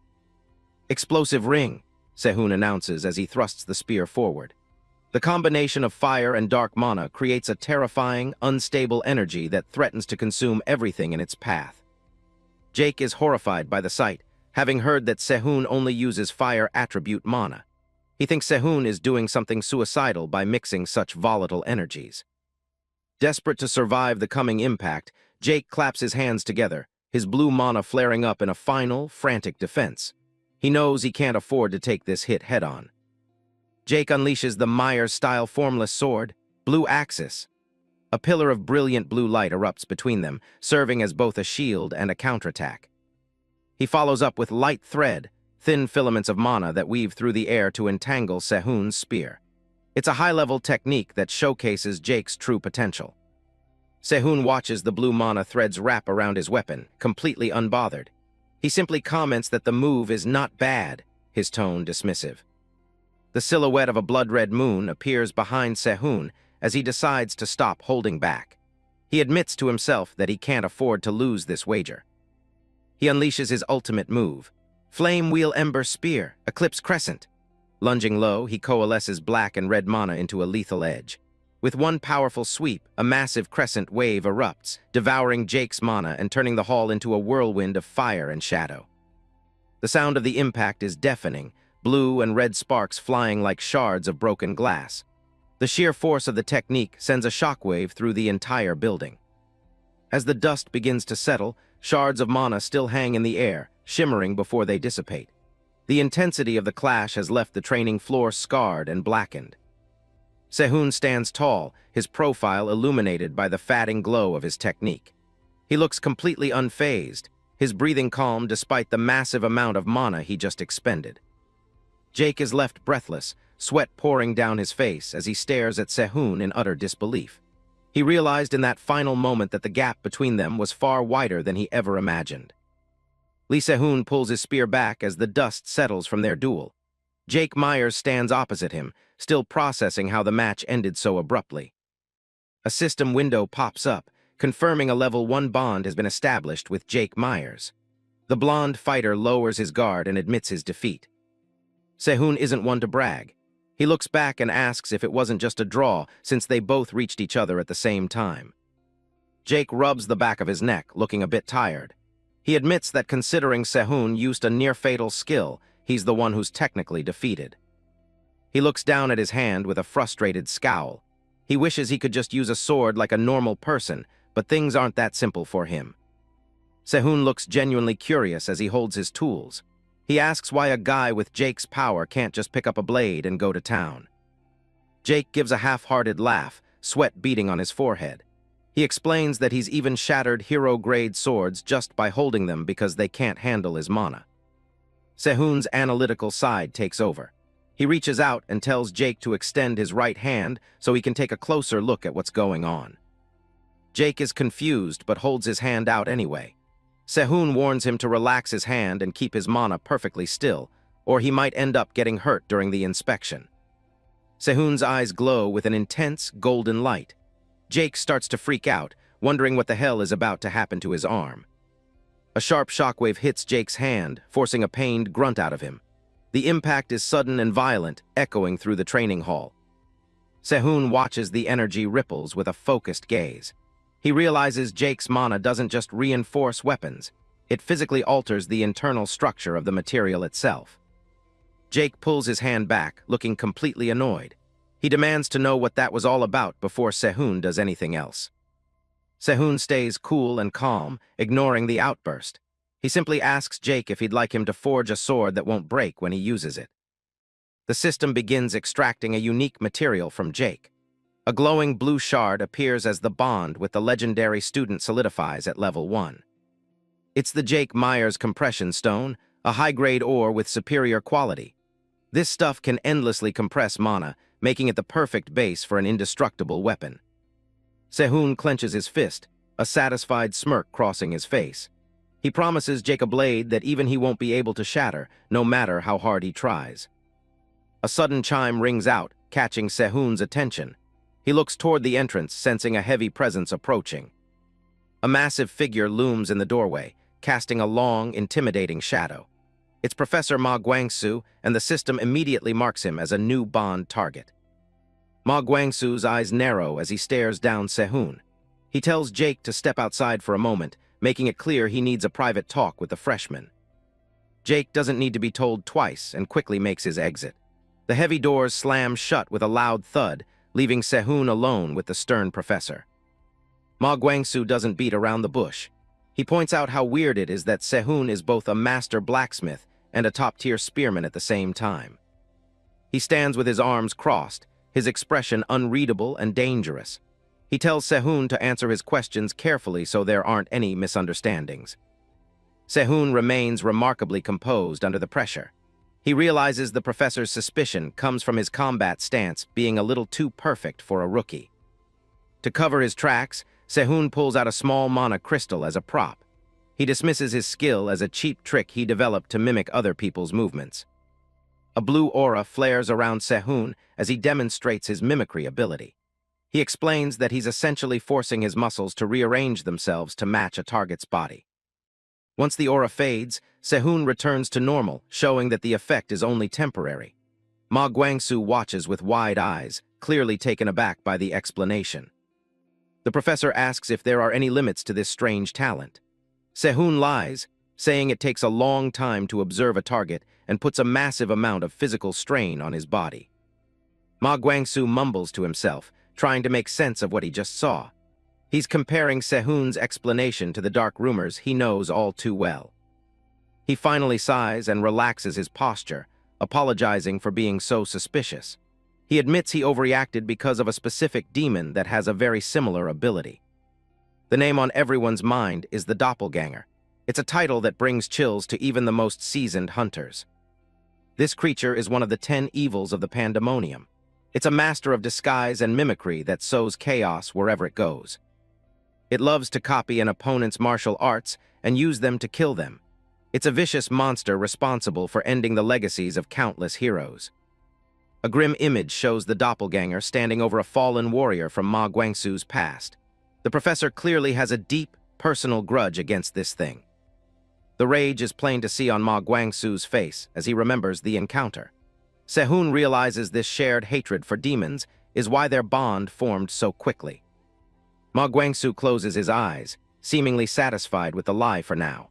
Sehun wonders if the professor actually believes him or if he's just decided that he's too useful to let go. Sehun maintains his polite facade, nodding in agreement.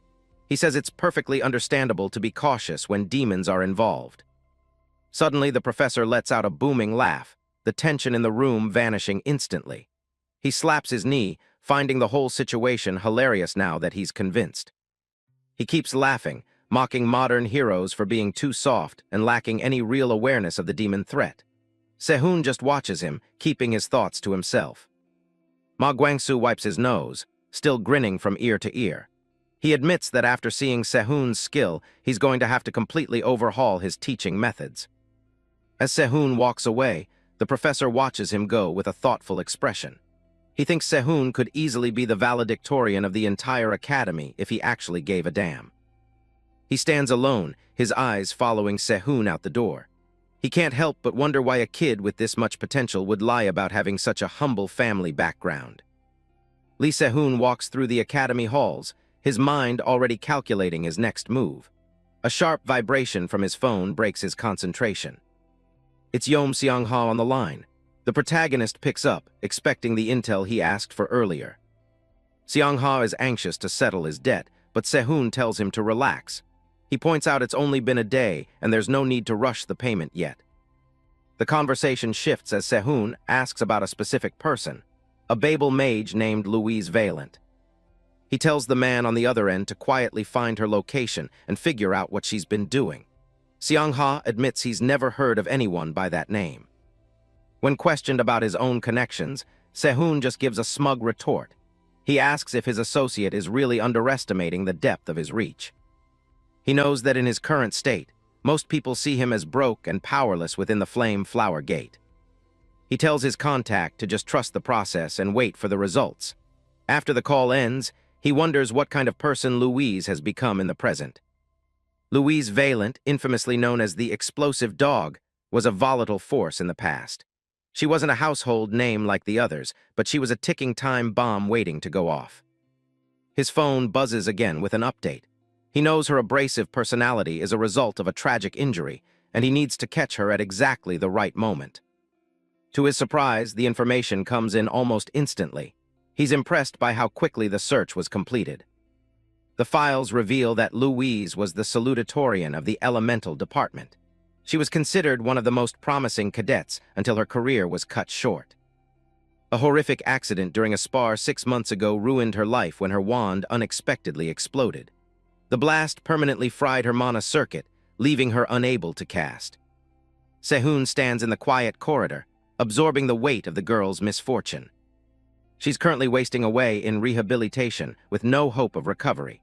His source promises to send the full file over so he can see the details for himself. Just as he's finishing up, Jake Myers suddenly appears from around a corner, surprised to find him still there. The blonde fighter jogs over, clearly not done talking about the custom sword he was promised. Sehun looks at the names involved in Louise's accident, Gertz Kruger and Pierre Barmut. He asks his companion if he knows anything about these two students. Jake explains that the two families are in-laws and high-ranking members of the exclusive Noblesse network. Sehun offers a trade. If the blonde warrior investigates those families, he'll have his new sword ready in a week. The sheer speed of the forging process leaves Jake completely speechless. Eager to finally get a weapon that won't shatter, he agrees to do whatever is asked of him. Sehun decides to put that loyalty to the test immediately. The excitement on Jake's face turns to pure shock in an instant. The request is simple but insane. He wants his arm broken. Sehun holds out his limb with a deadpan expression, sweat beading on his brow from the tension. He tells the guy to make it a clean break. Sehun is looking pretty satisfied with himself, talking about how he wants to get things done as cleanly as possible. This is Urs General Hospital, Ascus, one of the best places for specialized care. Inside, a group of doctors is standing by, watching the latest experiment with plenty of skepticism. Louise Valent takes a deep, shaky breath, trying to steady her nerves for the task ahead. It's her 159th attempt. She used to be known as the explosive dog, but now she's just a patient struggling to cast a basic spell. She summons her mana to cast a lava bullet, and fire begins to swirl around her as she pushes her limits. The spell backfires immediately, and a sharp pain shoots through her neck like a hot iron.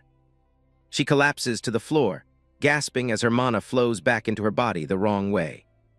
The system confirms a mana backflow.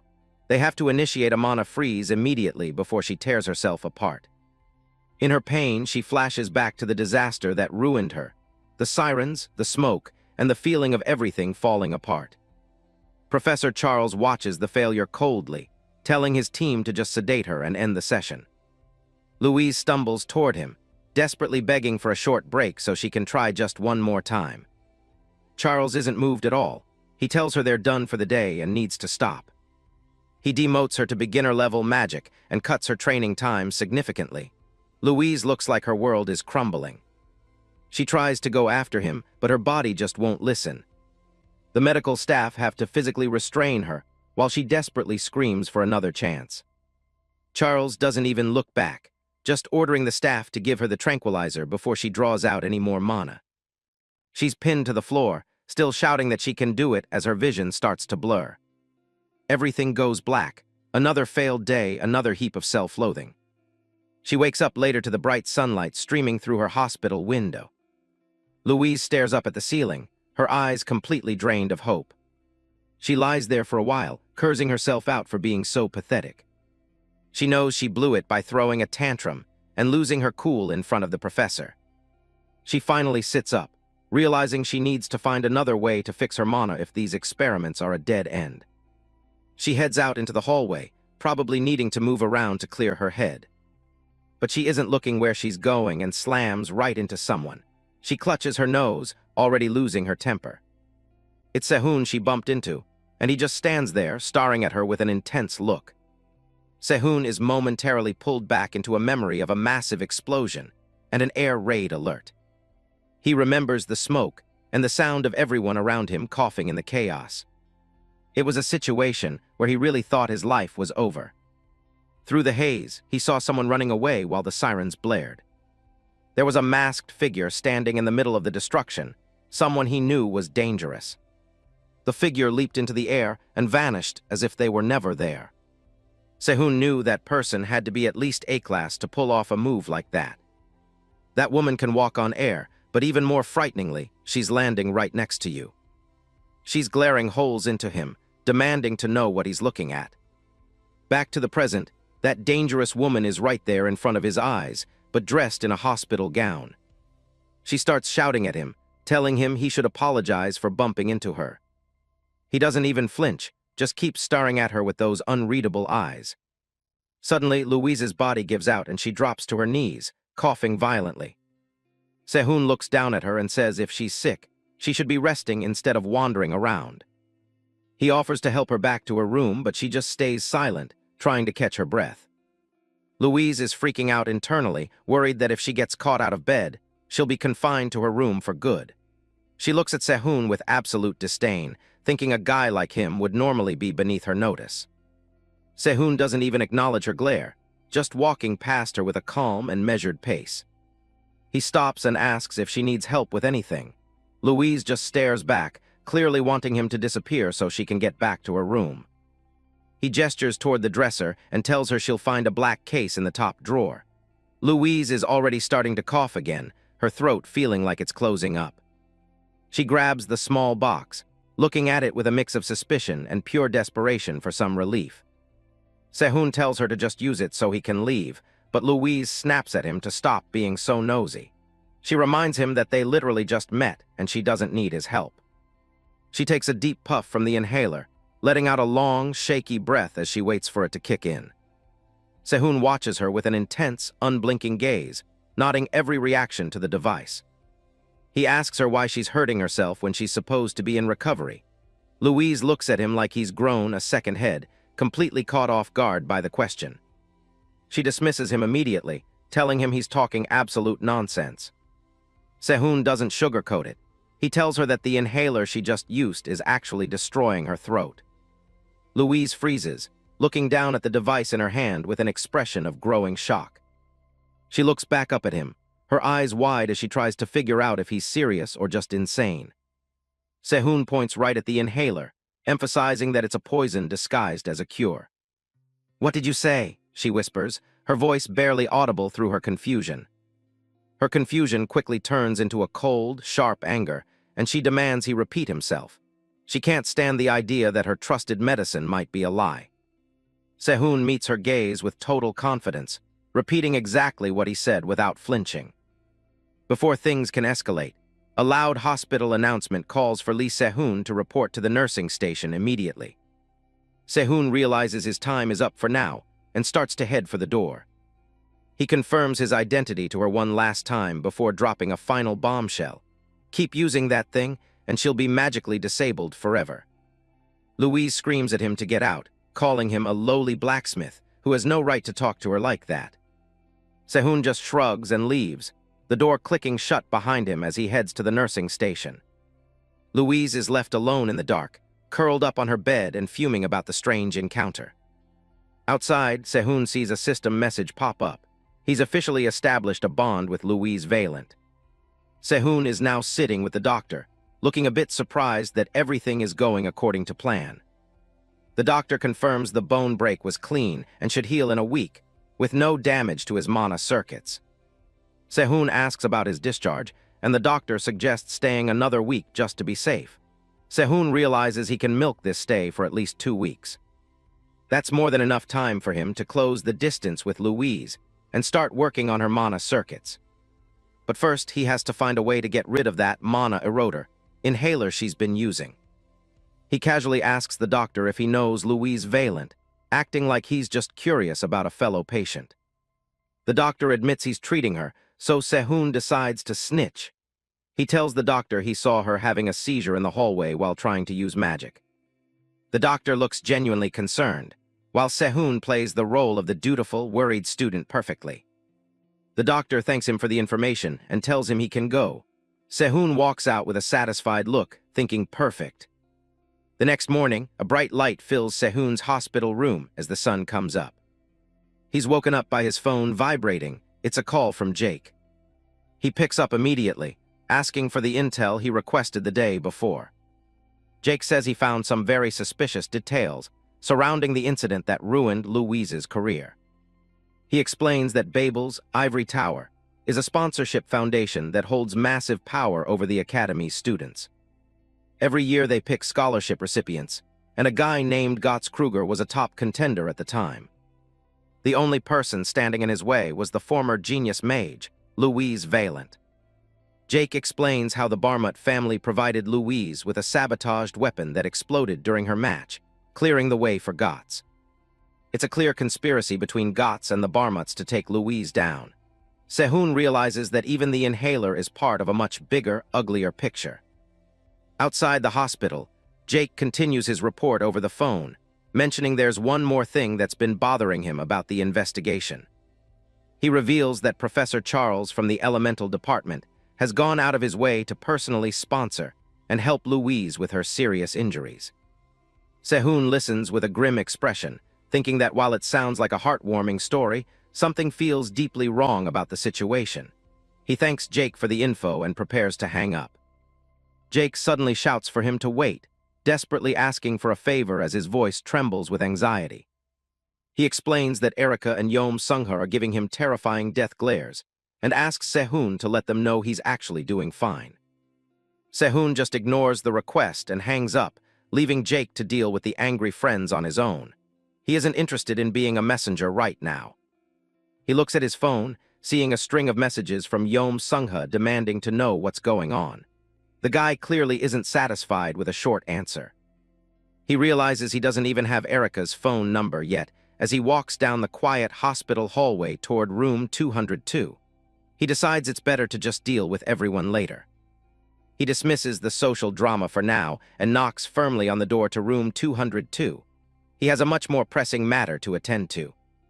From inside, Louise asks who it is. Sehun answers calmly, identifying himself as the person who helped her out the day before. The door flies open, and Louise immediately lunges at him, grabbing his hospital gown with a look of pure fury on her face. She's clearly been waiting for him. She slams him against the wall with surprising strength, her eyes burning with a mix of rage and desperation as she traps him there.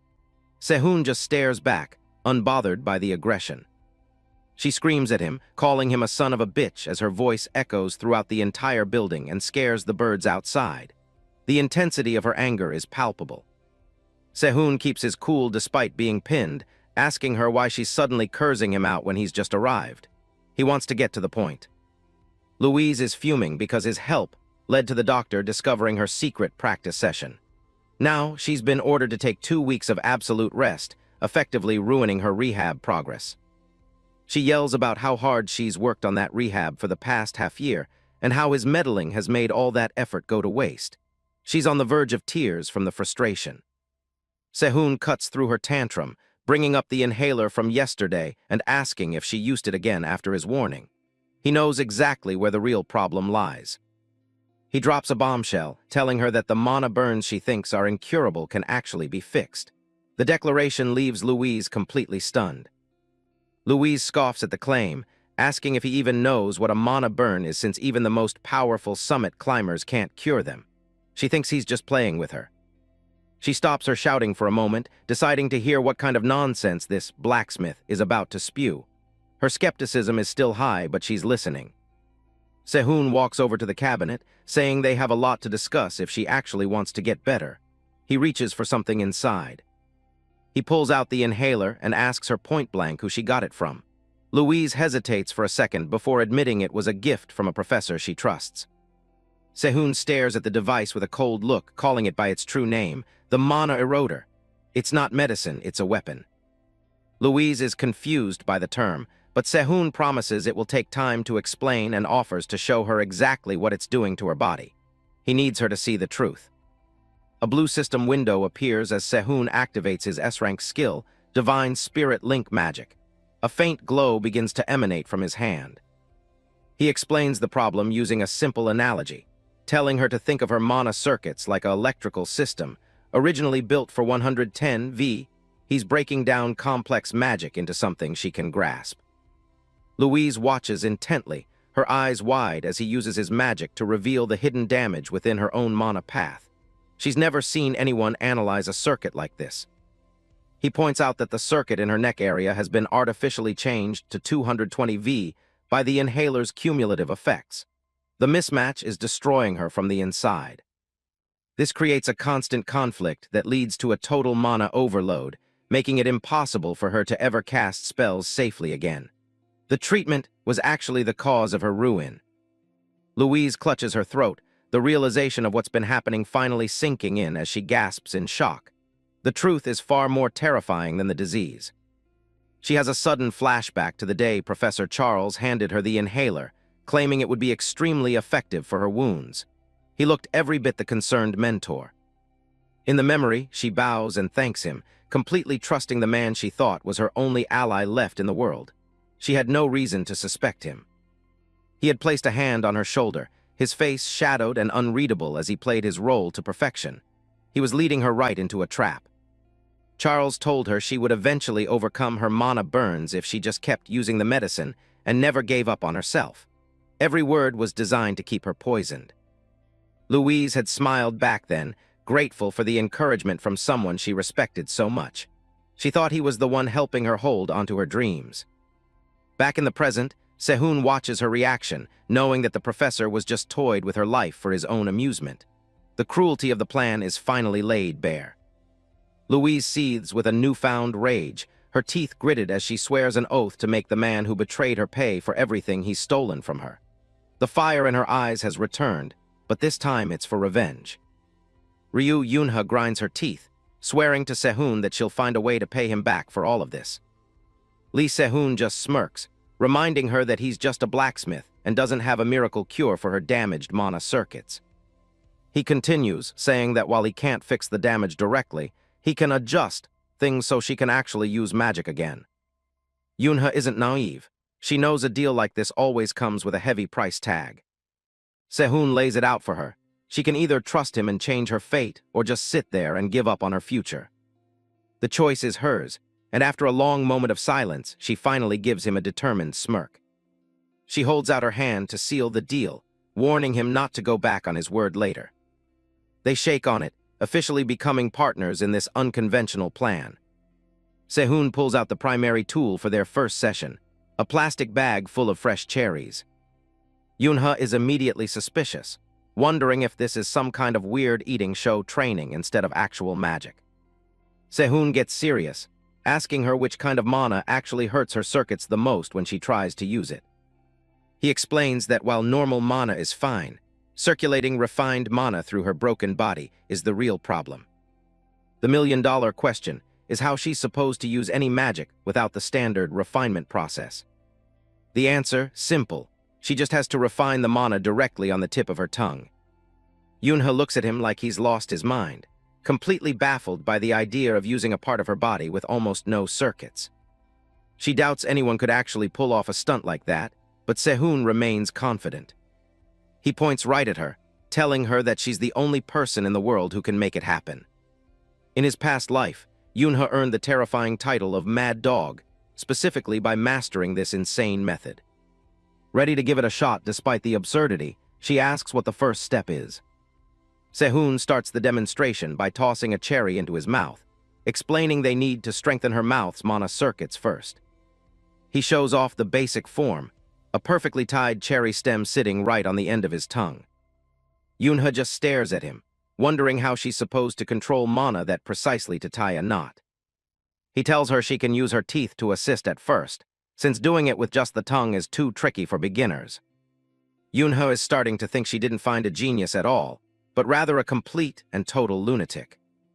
Pretty soon, the hospital is filled with her frustrated screaming as she struggles with the bizarre task. The training forces her to shout with all her might, pouring every ounce of emotion and mana into her voice. Next, she's forced to tackle complex tongue twisters while trying to keep her mana flow perfectly stable. She even has to bite down on a stick while talking, making it almost impossible to keep her pronunciation clear. A full week later, she finally nails it, showing off her own knotted cherry stem with a proud look. Sehun is genuinely impressed. She finished in just 7 days, but Yunha acts like it was no big deal. But then it hits her. She's been doing nothing but shouting and eating cherries for a week. She has a total meltdown, realizing the only thing she's actually improved is her enunciation and wondering what this has to do with magic. After a second, she cools off and apologizes for the outburst, feeling a bit silly for snapping. She asks what the next knot is, and Sehun just gives her a calm, satisfied nod. He tells her it's time to move on to the real deal, refining mana for something called word magic. Yunha jumps up in surprise, and Sehun offers to give her a quick demonstration so she can see how it works. He explains that word magic only needs 2 essentials, a bit of mana to act as a core and a very strong will to manifest it. Yunha concentrates as she learns that the clearer she can visualize the magic in her mind, the stronger it becomes. Sehun utters a single word, and a glowing sphere of blue energy manifests right in the middle of the room. He tells her to start small with a simple shape that's easy to cast while she's still learning. With another word, the mana transforms and crackles with elemental attributes, glowing brightly. He watches her closely, advising her to focus on increasing both the penetration and speed of the spell next. Yunha concentrates with everything she has, shouting acceleration as a violent surge of mana erupts from her body. The sheer force of the magic sends a shockwave through the room, forcing both Sehun and Yunha to shield themselves from the blinding light. A massive explosion of blue energy, labeled New Star, detonates right in the center of the hospital wing with a deafening boom. The blast is so powerful that it completely shatters the hospital window, leaving a jagged, gaping hole in the wall. Sehun quickly apologizes to the staff, waving his hand frantically as he promises to cover the cost of the destroyed window. Yunha just stares at her hand in total shock, her fingers trembling slightly after feeling that insane level of power flow through her. A close-up reveals her intense, glowing blue eyes as she realizes she actually did it. She cast a high-level spell without any of her usual pain. Sehun watches her with a calm expression, nodding to himself that she copied the visualization perfectly after seeing it just one time. To fix the mess, Sehun casts a rebuild spell, manifesting a complex web of mana that immediately begins to repair the damaged room. He explains that magic is all about the power of imagery, which can even ignore the basic laws of the world if the vision is strong enough. Yunha touches her throat, her eyes wide with disbelief as she confirms that casting New Star didn't cause her any pain at all. She mutters to herself that it really didn't hurt, feeling the bandages around her neck with a newfound sense of wonder. A look of pure relief and joy washes over her, as she realizes what it finally feels like to use her magic properly again after so long. Sehun tells her she can cry if she wants to, but she quickly hardens her expression and pulls herself together. She refuses to shed a single tear until she's personally torn the throat out of every person responsible for the damage to her neck. Seeing her cold resolve, Sehun decides it's finally time to move on to the next phase of her special training. Yunha looks up, curious about what the next step could possibly be after such a massive breakthrough.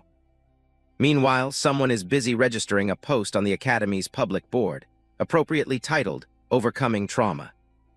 The scene shifts to the Ivory Tower mock training grounds, where the relentless sound of clashing steel echoes through the arena. Several cadets are struggling in a frantic battle, wondering why the hell their practice opponent is so incredibly strong. Their opponent is revealed to be a terrifying skeleton warrior, shrouded in black robes and glowing with spectral blue mana. One of the cadets is sent flying back with a pained grunt, as the skeleton easily overpowers them with a single strike. Watching from the balcony, Pierre Barmut scoffs, dismissively calling the entire freshman class a bunch of worthless losers. He casually checks his phone while ignoring the chaos of the battle below, looking completely bored with the whole display. With a cold wave of his hand, Pierre tells the limping cadets to get lost and stop wasting any more of his time. As they leave, he stays on the phone with someone, asking for a detailed update on the current situation. A cadet approaches Gotts Kruger, informing him that a public challenge was just posted on the Tower Cafe board. He holds up the phone, showing a bold headline that is already racking up hundreds of views from curious students. Gotts slams his fist onto the desk in a blind rage, his face contorting as he curses the crazy bitch responsible for the post. He reads the message aloud, which is a direct callout from Louise Valent herself, calling him a coward and demanding a duel. A crowd of cadets gathers around a single phone, whispering about the post where Louise claims she's finally recovered from her injuries. Sehun and Yunha look over the post together, which explicitly requests a public duel with Gotts Kruger to settle an old debt. Gotts loses his mind, crushing his phone into pieces with his bare hand as he reads the final insult. Die if you're scared. Pierre Barmut glares at the broken device, feeling humiliated that anyone would dare to mock their family's name so publicly. He vows that no matter how she recovered, he's going to beat her so badly this time that she'll never stand up again. Back at the hospital, Sehun stares at Yunha in disbelief, asking if she's actually lost her mind by making the challenge so public. He looks down at his lunch tray, worried that forcing a confrontation like this will only end up worsening her trauma. Yunha just dismisses his concerns, reaching out and telling him to stop talking nonsense and focus on the plan. Sehun leans in, telling her that with the training they've done, there's absolutely no way she'll lose to a guy like Gotts. He begins the process of extracting a bond from her, causing a massive, glowing blue gemstone to manifest in the air before them. The Dying Water Stone is a supreme quality material that specializes the properties of mana imbued into any kind of ore. Yunha just blinks in confusion, staring at the floating jewel as she tries to wrap her head around what Sehun is doing. Yunha exhales a long, relieved sigh before looking up at Sehun with a spark of determination, asking what the next step of her training will be. Sehun looks out the window at the clear sky, his expression calm but serious as he tells her it's time for an examination. He prepares himself for the next phase of his plan, his sharp eyes reflecting his deep concentration on the task ahead. Sehun clarifies that it will be an oral examination, catching Yunha completely off guard and leaving her with a look of stunned silence. She is clearly rattled by the sudden change in training, her internal thoughts screaming, "What the hell, you crazy bastard?" in disbelief. Yunha tries to process his words, muttering that it is quite weird, while Sehun just asks what specifically she's referring to. Outside on the academy grounds, a pair of students walk together, whispering about the suspicious accident that ruined Louis' Valence scholarship. One student speculates that the Barmut family conspired with the Krugers, nodding that Louise would have surely been the top student otherwise. Looking down from a high balcony, Pierre Barmut watches the students below with a look of pure disgust, muttering "pathetic fool" under his breath. In a shadowy office, a powerful figure, possibly Michael Barmut, spews insults over the phone, berating his listener for making such a public mess. Gotts Kruger is on the other end of the call, clutching the phone with a strained expression as he apologizes to his older brother. His brother coldly orders him to handle the fallout himself, threatening that any further intervention from the family will only make things worse. Gotts stares out the window, brooding over how his older brothers are likely thrilled to see him fail so they can seize his corporate affiliates. A dark aura of resentment surrounds him as he realizes he must personally eliminate the threat Louise poses to his standing. He mutters a frustrated curse, just as the reflection of Pierre Barmut appears in the glass behind him. Pierre greets him with a mockingly friendly tone, calling Gotts his best friend, while a cruel smirk plays across his face. Pierre's green eyes flash with cold intent as he asks if Gotts came here just to remind everyone they sabotaged that bug 6 months ago.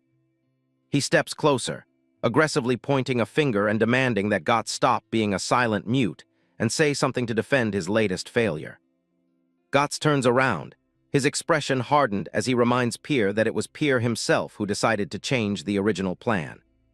Pierre doesn't deny the accusation, simply stating it was his mistake before coldly demanding a solution to the Louise Valence problem immediately. He warns Gotts that unless he wants to be dragged out of the Barmut line of succession with him, he'd better act fast.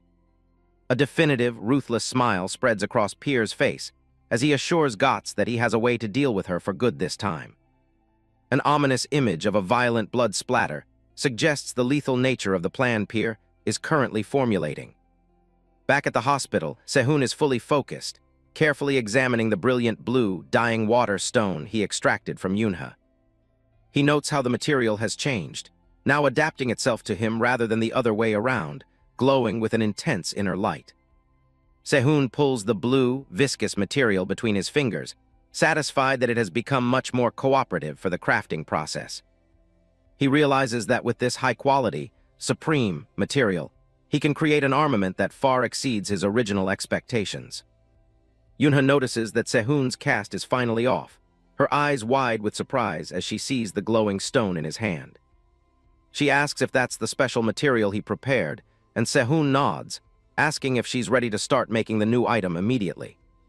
He instructs her to sit down and begin infusing the stone with her mana, telling her to continue until the color stops changing. Sehun watches the process with a slight smile, nodding to himself that this is actually much simpler than he had initially thought. He recalls that in his past life, he had to focus so much on correcting errors, but now the materials themselves are incredibly supportive. He places his hand over a sleek metal plate, a specialized projection alloy that will serve as the base for the new equipment. With a focused burst of mana, he begins to spread the metal out into a perfect, thin square across the workspace. He then starts the delicate task of engraving complex mana circuits onto the surface, his incredible precision leaving Yunha in awe. A bright light flares from his palm as he meticulously distributes the energy, ensuring every circuit is perfectly balanced and aligned. When the light finally fades, Yunha asks if he's already finished, and Sehun confirms it with a simple, confident nod. He hands her the dying water stone, telling her to carefully place it on top of the newly engraved mana plate. As the stone makes contact with the circuits, a sudden ripple of energy spreads across the table, reflecting in their eyes. A massive surge of blue mana erupts from the contact point, sending bright lines of power tracing through the complex circuit patterns. Yunha watches in wide-eyed silence as the item begins to take its final, powerful form amidst the swirling mana. A staggering array of high-tier attributes begins to manifest, including mana amplification, formula correction, and trajectory guidance. Floating windows display the impressive list of attributes for the new armament, including mana amplification, mana refinement, and pain relief. A text box clarifies that the Dying Water Stone is essential for this build, as it compensates for the short duration of these effects by perfectly reflecting the user's imbued traits. Sehun stands over the workstation, his hands glowing with a rainbow of mana as he finishes weaving 73 different incantations into the metal. Yunha watches in absolute awe, her single visible eye reflecting the brilliant, multicolored light of the nearly completed weapon. The mana-infused iron plates begin to fold and snap together, automatically assembling into a complex structure according to the circuit layout Sehun designed. A bright digital notification appears in the air, announcing that the process is a success, and the armament Vargar has finally been completed. The item's profile reveals that Vargar is a rare-rank armament of high quality, specially crafted to strengthen the user's will through their mana. The finished product is a sleek metallic choker. Yunha looks at the elegant item with a mix of wonder and disbelief, asking if it is really her armament. Yunha holds the choker excitedly and asks if she can try using it, but Sehun warns her to use only the weakest magic possible since she won't have full control yet. In the hospital hallway, a doctor walks calmly with a cup in his hand, completely unaware of the explosive magical experiment happening in the next room. A massive, violent burst of mana suddenly erupts from the room, knocking the doctor back as a shockwave tears through the corridor and shatters the relative peace. The doctor peeks into the room with a horrified expression, seeing furniture overturned and Sehun and Yunha standing amidst the swirling smoke of the discharge. Yunha offers a sheepish, embarrassed smile, while Sehun rubs his head in frustration, reminding her that he specifically told her to be gentle with the new weapon. 1 week later, a crowd of students gathers at the Anicap Martial Arts Hall, whispering about whether Louise Valent will actually show up for the challenge. Sehun, now dressed in his Babel Academy uniform, considers leaving for a meal if the event ends up being a disappointment. He remembers Yunha's nervous warning for him not to come over and realizes he should probably find her to provide some encouragement before the fight begins. As he walks through the bustling hall, Sehun's sharp amber eyes narrow as he detects a strange, high-pitched sound that others seem to ignore. He stops to look around, confirming that the odd vibration is audible only to him as it continues to echo through the corridor. Sehun notes that the sound is getting clearer on the 3rd floor, realizing it has a dangerous resonance that is very similar to the phenomenon of mana erosion. Sensing that Louise might be the victim of a sabotage attempt, Sehun sprints toward the source of the noise with a look of urgent concern. He tracks the sound to a warehouse located near Louise's waiting room, his hands clenching into fists as the high-pitched noise becomes deafening. With a powerful kick, Sehun bursts through the door, ready to confront whatever trap has been laid for his ally. He enters the dimly lit room, his gaze falling upon a single, unassuming shipping box sitting in the middle of the floor amidst the shadows. As he stares at the suspicious container, a sinister voice mocks his efforts, calling his persistent struggle nothing more than a long-standing pipe dream. Sehun stops in his tracks, his eyes widening as a voice he hasn't heard in ages drifts through the darkness. From a sea of digital static, a tall woman with fiery red hair and a mocking smirk appears. This is the illusion of his master, a woman from his past life who seems to have manifested right in front of him. She looks down at the dagger in Sehun's hand, asking how long he plans to keep up this childish prank. The world around them flickers with glitched memories of a bloody battlefield, while she laughs at the idea of him turning back time with such a trash weapon. She leans in with a patronizing smile, calling him disciple and telling him to just shut up and listen for once. Spectral hands reach out from the shadows to grip his shoulders, as she describes the sweetness of a dream before the bitter realization that it holds no meaning. The illusion closes in, her hand tightening around his throat as the command to accept reality flares in the darkness. Her face becomes a distorted mask of jagged lines and static, screaming at him to stop his ugly struggling and just accept his death. Sehun doesn't flinch, staring right through the phantom as he tells her there's just one thing she got wrong. He points out the biggest flaw in the deception. The real version of his master was never this long-winded when it was time for someone to die. Without a second of hesitation, Sehun lashes out with a decisive strike against the fake.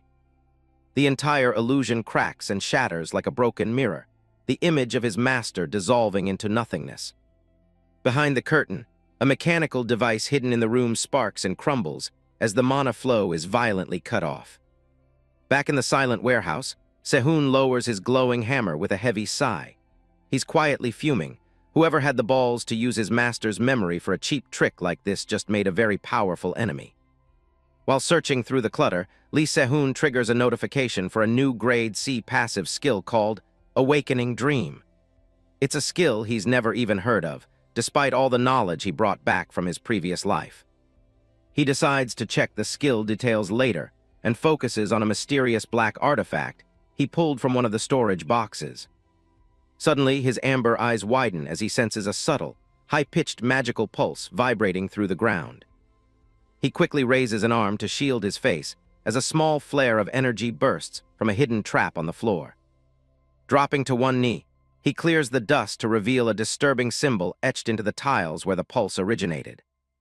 It's the Mark of Dawn, a radical group of fanatical mages known for their dangerous extremist ideology and violent methods. Sehun remembers how these bastards used Louise Valent as a puppet in his past life, forcing her to wear a mask and obey their every whim. Seeing their mark here confirms they've already started their plan to place a leash on her, just like they did before. He glances at the clock on the wall. There's only 10 minutes left before the duel is set to begin. If the remnants of mana erosion in his own body are reacting this strongly to the traces, Louise must be in serious trouble right now. Over in the combatants' waiting room, Louise stares blankly as a strange, high-pitched ringing starts to buzz inside her head. She's already incredibly nervous, and the persistent sound is quickly fraying what's left of her composure. Her hand goes to the bandage on her neck as the phantom pain of her injury returns. No matter how much she heals, she feels like everyone will always see her as nothing but a broken failure. She curls her fingers into fists, desperately trying to convince herself that she can actually go through with this. But looking at the jagged scar across her throat, she can't help but call herself pathetic for even trying. Suddenly, the green energy of her mana erosion begins to pulse and flare around her neck, triggered by the hidden device's frequency. The darkness of the room seems to bleed into a horrific flashback of the day she lost everything. She covers her face, the weight of her supposedly worthless talent crushing her resolve and pulling her deeper into the panic attack. Tears and blood seem to mix in her mind as the trauma takes full control of her senses. She collapses onto the floor, the vast arena around her feeling like a cold, empty stadium where she's already failed. In her hallucination, she sees a phantom of Sehun standing over her, his face showing nothing but cold disappointment. She curls into a ball, begging for him not to look at her like that as she spirals further into despair. The door is suddenly kicked open with a massive crash that snaps her out of the mental void. She looks up, startled, to see Sehun himself standing in the doorway. He scans the room with a serious expression, seemingly relieved that he managed to reach her before any more traps could go off. He walks over and kneels in front of her, asking if she heard that high-pitched ringing sound just now. He tells her he destroyed the transmitter on his way over and confirms it was a deliberate setup meant to sabotage her. The device was specifically designed to trigger her trauma by stimulating the mana erosion already present in her body. Louise stares at the floor, exhaling a shaky breath as she finally understands why she suddenly lost control. She says it's pathetic that she fell for such a basic trick at the most crucial moment of her life. Sehun doesn't offer any comfort. He just looks at her with a bored face and agrees that it is quite pathetic. He mocks her for talking so big earlier only to end up mopping around on the floor when it matters most. He tells her that if taking responsibility for her words is too hard, she should just give up and run away. He even gives her a good excuse, telling her she can just blame her failure on her trauma while everyone watches her lose. He chuckles, saying it's funny how all that determination he saw in her eyes a few hours ago has just vanished. Louise's voice drops as she tells him to stop. He leans in closer, taunting her about how scary it must be to get crushed in front of a crowd all over again. That finally snaps something in her, and she screams at him to shut up while her eyes flare with anger. She lunges forward and pins him to the floor, grabbing a handful of his collar with a shaking fist. In a white-hot rage, she demands to know who he thinks he is to treat her trauma so lightly. She clenches her fist, her knuckles white as she glares down at him with murderous intent.